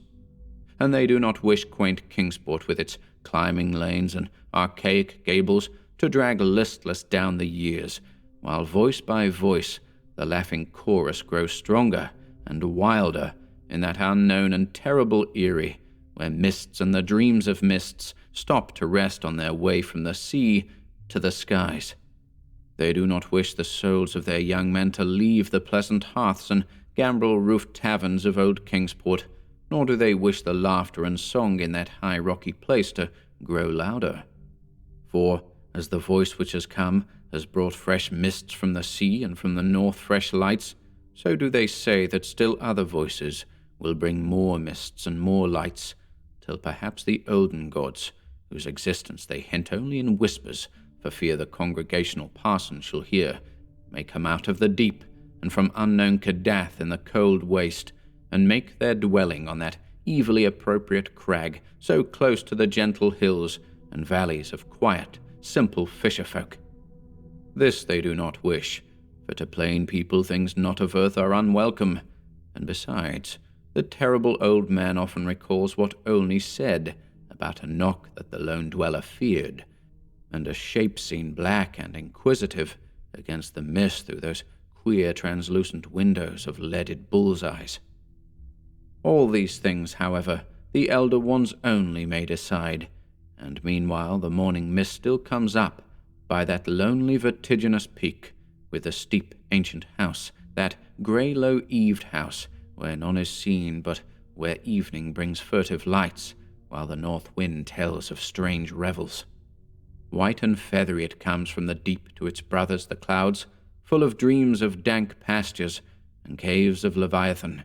And when tales fly thick in the grottos of Tritons, and conches in seaweed cities blow wild tunes learned from the elder ones, then great, eager vapors flock to heaven, laden with lore, and Kingsport, nestling uneasy on its lesser cliffs below that awesome hanging sentinel of rock, sees oceanward only a mystic whiteness, as if the cliff's rim were the rim of all earth, and the solemn bells of the boys tolled free in the ether of faerie.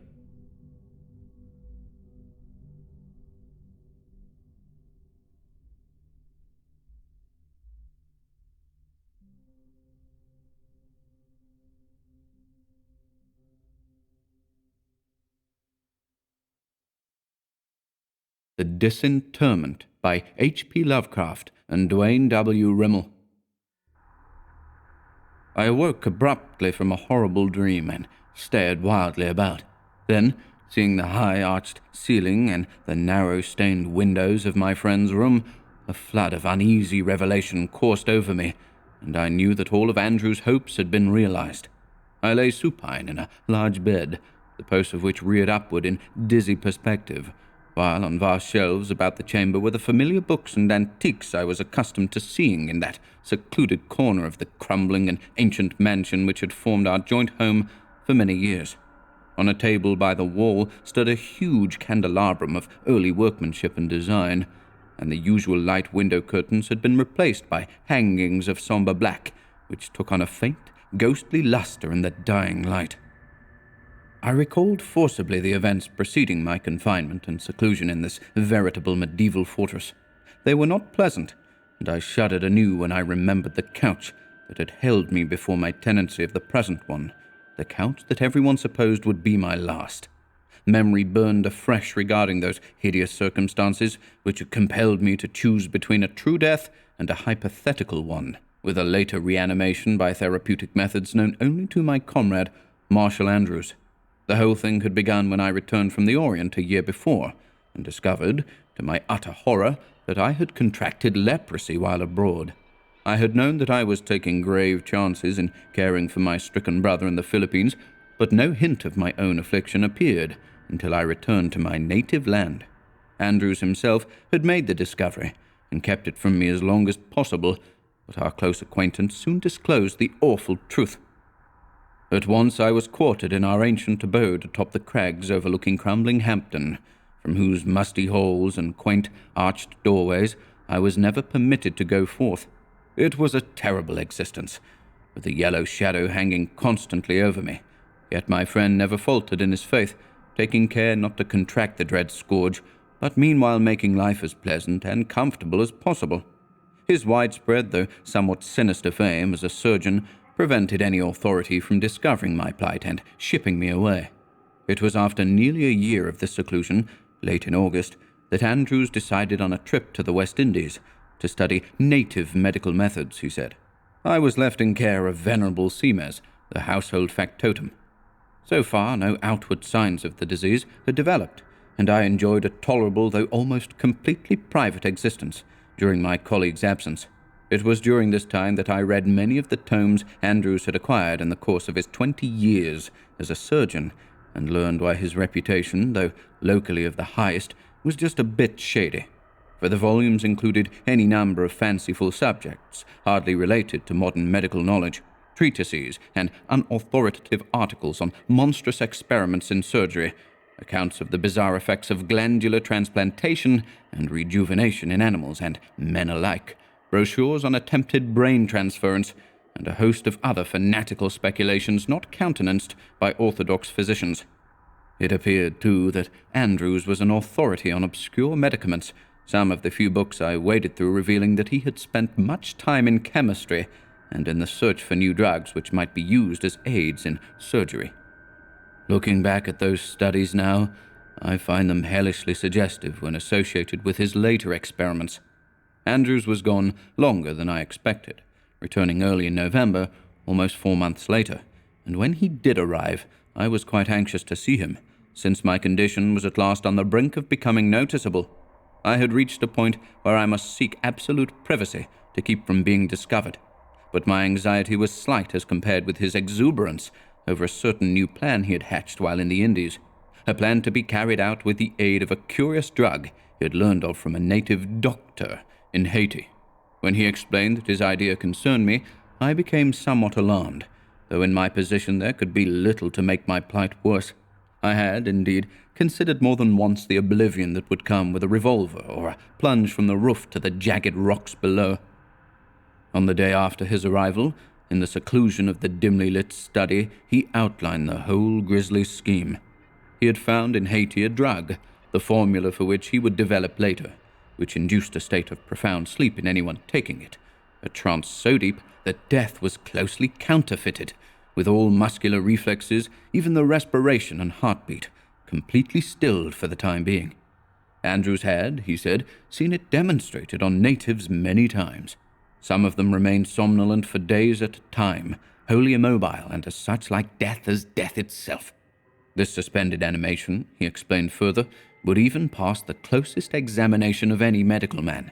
He himself, according to all known laws, would have to report as dead a man under the influence of such a drug. He stated, too, that the subject's body assumed the precise appearance of a corpse, even a slight rigor mortis developing in prolonged cases. For some time his purpose did not seem wholly clear, but when the full import of his words became apparent, I felt weak and nauseated. Yet, in another way, I was relieved, for the thing meant at least a partial escape from my curse, an escape from the banishment and shame of an ordinary death of the dread leprosy. Briefly, his plan was to administer a strong dose of the drug to me and call the local authorities, who would immediately pronounce me dead and see that I was buried within a very short while. He felt assured that, with their careless examination, they would fail to notice my leprosy symptoms, which in truth had hardly appeared. Only a trifle over 15 months had passed since I had caught the disease, whereas the corruption takes 7 years to run its entire course. Later, he said, would come resurrection. After my interment in the family graveyard, beside my century dwelling and barely a quarter-mile from his own ancient pile, the appropriate steps would be taken. Finally, when my estate was settled and my decease widely known, he would secretly open the tomb and bring me to his own abode again, still alive and none the worse for my adventure. It seemed a ghastly and daring plan, but to me it offered the only hope for even a partial freedom, so I accepted his proposition, but not without a myriad of misgivings. What if the effect of the drug should wear off while I was in my tomb? What if the coroner should discover the awful ruse and fail to inter me? These were some of the hideous doubts which assailed me before the experiment. Though death would have been a release from my curse, I feared it even worse than the yellow scourge, feared it even when I could see its black wings constantly hovering over me. Fortunately, I was spared the horror of viewing my own funeral and burial rites. They must, however, have gone just as Andrews had planned, even to the subsequent disinterment, for after the initial dose of the poison from Haiti, I lapsed into a semi-paralytic state, and from that to a profound, night-black sleep. The drug had been administered in my room, and Andrews had told me before giving it that he would recommend to the coroner a verdict of heart failure due to nerve strain. Of course, there was no embalming. Andrews saw to that, and the whole procedure, leading up to my secret transportation from the graveyard to his crumbling manor, covered a period of 3 days. Having been buried late in the afternoon of the third day, my body was secured by Andrews that very night. He had replaced the fresh sod, just as it had been when the workmen left. Old Seames, sworn to secrecy, had helped Andrews in his ghoulish task. Later, I had lain for over a week in my old familiar bed. Owing to some unexpected effect of the drug, my whole body was completely paralyzed, so that I could move my head only slightly. All my senses, however, were fully alert, and by another week's time I was able to take nourishment in good quantities. Andrews explained that my body would gradually regain its former sensibilities, though, owing to the presence of the leprosy, it might take considerable time. He seemed greatly interested in analyzing my daily symptoms and always asked if there was any feeling present in my body. Many days passed before I was able to control any part of my anatomy, and much longer before the paralysis crept from my enfeebled limbs so that I could feel the ordinary bodily reactions. Lying and staring at my numb hulk was like having it injected with a perpetual anesthetic. There was a total alienation I could not understand, considering that my head and neck were quite alive and in good health. Andrews explained that he had revived my upper half first and could not account for the complete bodily paralysis, though my condition seemed to trouble him little, considering the damnably intent interest he centered upon my reactions and stimuli from the very beginning. Many times during lulls in our conversation, I would catch a strange gleam in his eyes as he viewed me on the couch, a glint of victorious exultation which, queerly enough, he never voiced aloud, though he seemed to be quite glad that I had run the gauntlet of death and had come through alive. Still, there was that horror I was to meet in less than 6 years, which added to my desolation and melancholy during the tedious days in which I awaited the return of normal bodily functions. But I would be up and about, he assured me, before very long, enjoying an existence few men had ever experienced. The words did not, however, impress me with their true and ghastly meaning until many days later. During that awful siege in bed, Andrews and I became somewhat estranged. He no longer treated me so much like a friend as like an implement in his skilled and greedy fingers. I found him possessed of unexpected traits, little examples of baseness and cruelty, apparent even to the hardened Seames, which disturbed me in a most unusual manner. Often he would display extraordinary cruelty to live specimens in his laboratory, for he was constantly carrying on various hidden projects in glandular and muscular transplantation on guinea pigs and rabbits. He had also been employing his newly discovered sleeping potion in curious experiments with suspended animation. But of these things he told me very little, though old Seames often let slip chance comments which shed some light on the proceedings. I was not certain how much the old servant knew, but he had surely learned considerable, being a constant companion to both Andrews and myself. With the passage of time, a slow but consistent feeling began creeping into my disabled body and at the reviving symptoms. Andrews took a fanatical interest in my case. He still seemed more coldly analytical than sympathetic toward me, taking my pulse and heartbeat with more than usual zeal. Occasionally, in his fevered examinations, I saw his hands tremble slightly, an uncommon sight with so skilled a surgeon, but he seemed oblivious of my scrutiny. I was never allowed even a momentary glimpse of my full body, but with a feeble return of the sense of touch, I was aware of a bulk and heaviness which at first seemed awkward and unfamiliar. Gradually, I regained the use of my hands and arms, and with the passing of the paralysis came a new and terrible sensation of physical estrangement. My limbs had difficulty in following the commands of my mind, and every movement was jerky and uncertain. So clumsy were my hands that I had to become accustomed to them all over again. This must, I thought, be due to my disease and the advance of the contagion in my system. Being unaware of how the early symptoms affected the victim, my brother's being a more advanced case, I had no means of judging, and since Andrews shunned the subject, I deemed it better to remain silent. One day I asked Andrews, I no longer considered him a friend, if I might try rising and sitting up in bed. At first he objected strenuously, but later, after cautioning me to keep the blankets well up around my chin so that I would not be chilled, he permitted it. This seemed strange, in view of the comfortable temperature. Now that late autumn was slowly turning into winter, the room was always well heated. A growing chilliness at night and occasional glimpses of a leaden sky through the window had told me of the changing season, for no calendar was ever in sight upon the dingy walls. With the gentle help of Seames, I was eased to a sitting position, Andrews coldly watching from the door to the laboratory. At my success, a slow smile spread across his leering features, and he turned to disappear from the darkened doorway. His mood did nothing to improve my condition. Old Seames, usually so regular and consistent, was now often late in his duties, sometimes leaving me alone for hours at a time. The terrible sense of alienation was heightened by my new position. It seemed that the legs and arms inside my gown were hardly able to follow the summoning of my mind, and it became mentally exhausting to continue movement for any length of time. My fingers, woefully clumsy, were wholly unfamiliar to my inner sense of touch, and I wondered vaguely if I were to be accursed the rest of my days with an awkwardness induced by my dread malady. It was on the evening following my half-recovery that the dreams began. I was tormented, not only at night, but during the day as well. I would awaken, screaming horribly, from some frightful nightmare I dared not think about outside the realm of sleep. These dreams consisted mainly of ghoulish things, graveyards at night, stalking corpses and lost souls amid a chaos of blinding light and shadow.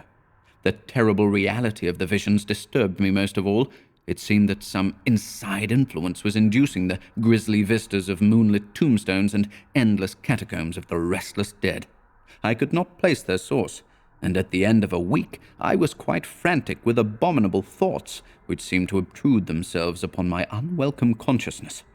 By that time, a slow plan was forming whereby I might escape the living hell into which I had been propelled. Andrews cared less and less about me, seeming intent only on my progress and growth, and recovery of normal muscular reactions. I was becoming every day more convinced of the nefarious doings going on in that laboratory across the threshold. The animal cries were shocking and rasped hideously on my overwrought nerves, and I was gradually beginning to think that Andrews had not saved me from deportation solely for my own benefit, but for some accursed reason of his own. Seames's attention was slowly becoming slighter and slighter, and I was convinced that the aged servitor had a hand in the deviltry somewhere.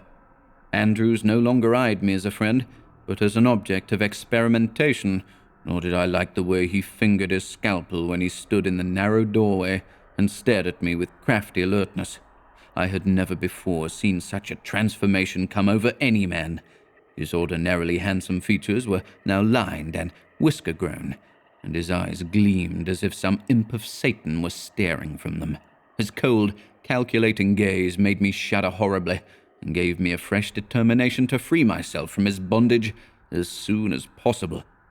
I had lost track of time during my dream orgy, and had no way of knowing how fast the days were passing.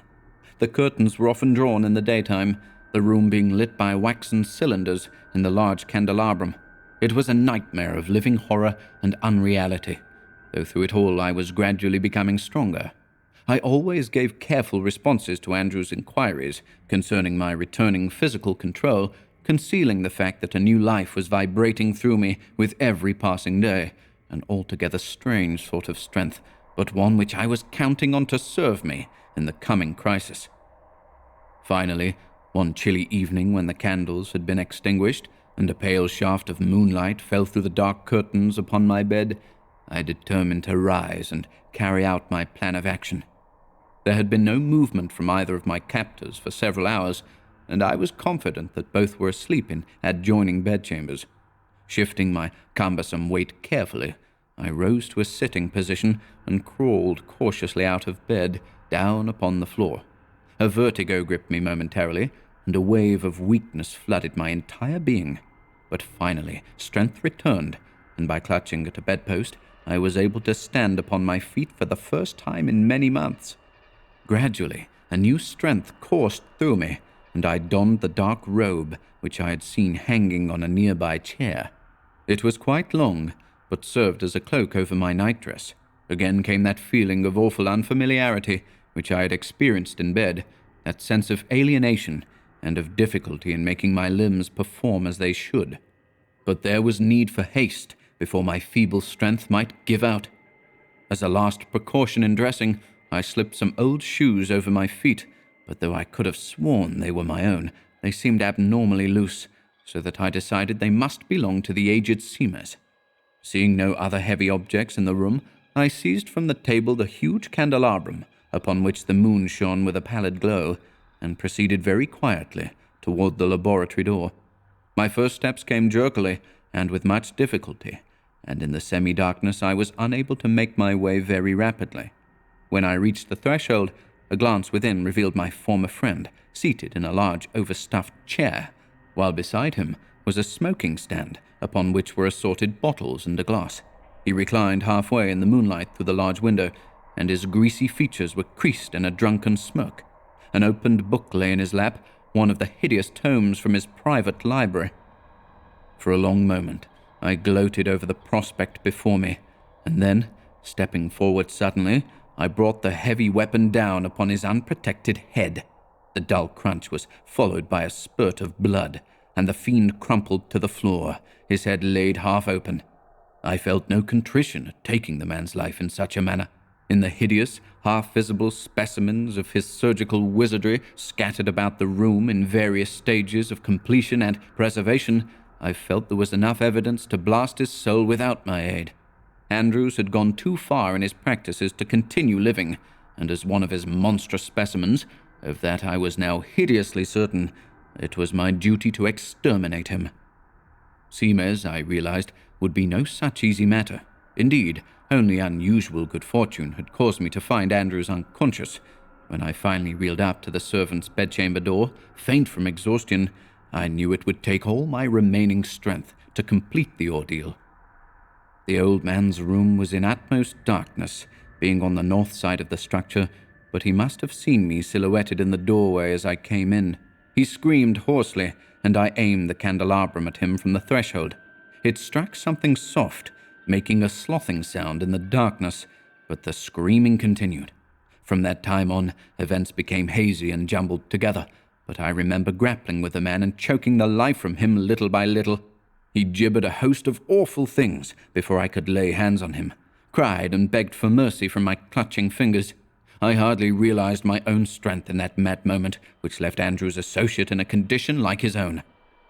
Retreating from the darkened chamber, I stumbled for the stairway door, sagged through it, and somehow reached the landing below. No lamps were burning, and my only light was a filtering of moonbeams coming from the narrow windows in the hall.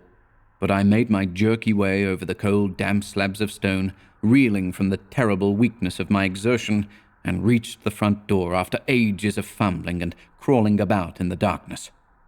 Vague memories and haunting shadows came to taunt me in that ancient hallway, shadows once friendly and understandable, but now grown alien and unrecognizable, so that I stumbled down the worn steps in a frenzy of something more than fear.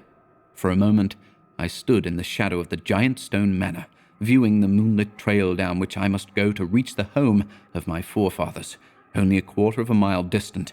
But the way seemed long, and for a while I despaired of ever traversing the whole of it. At last I grasped a piece of dead wood as a cane and set out down the winding road.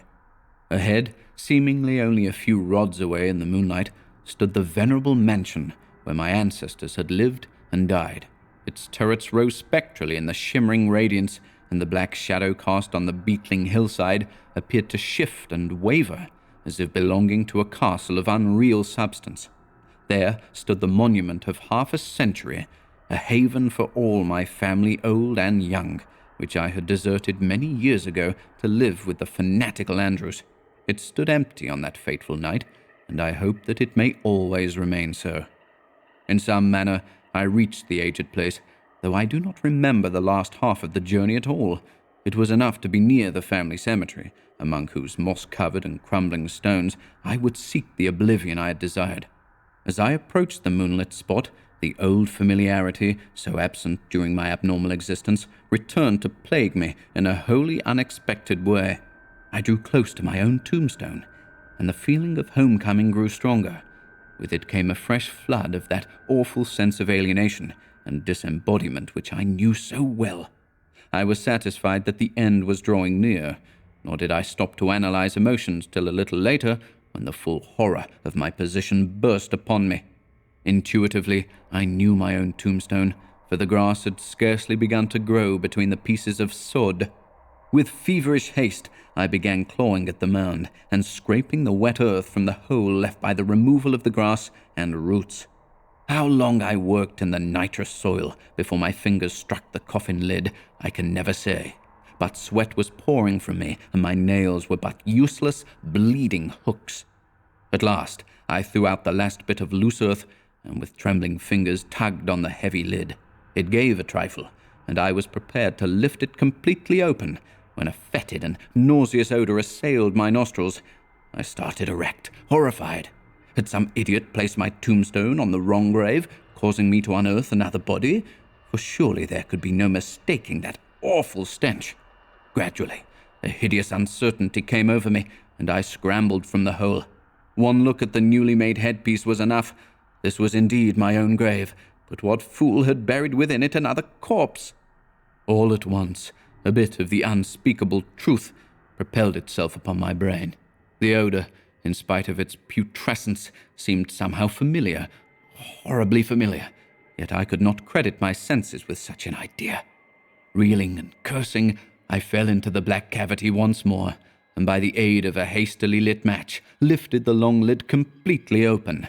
Then the light went out, as if extinguished by a malignant hand, and I clawed my way out of that accursed pit, screaming in a frenzy of fear and loathing.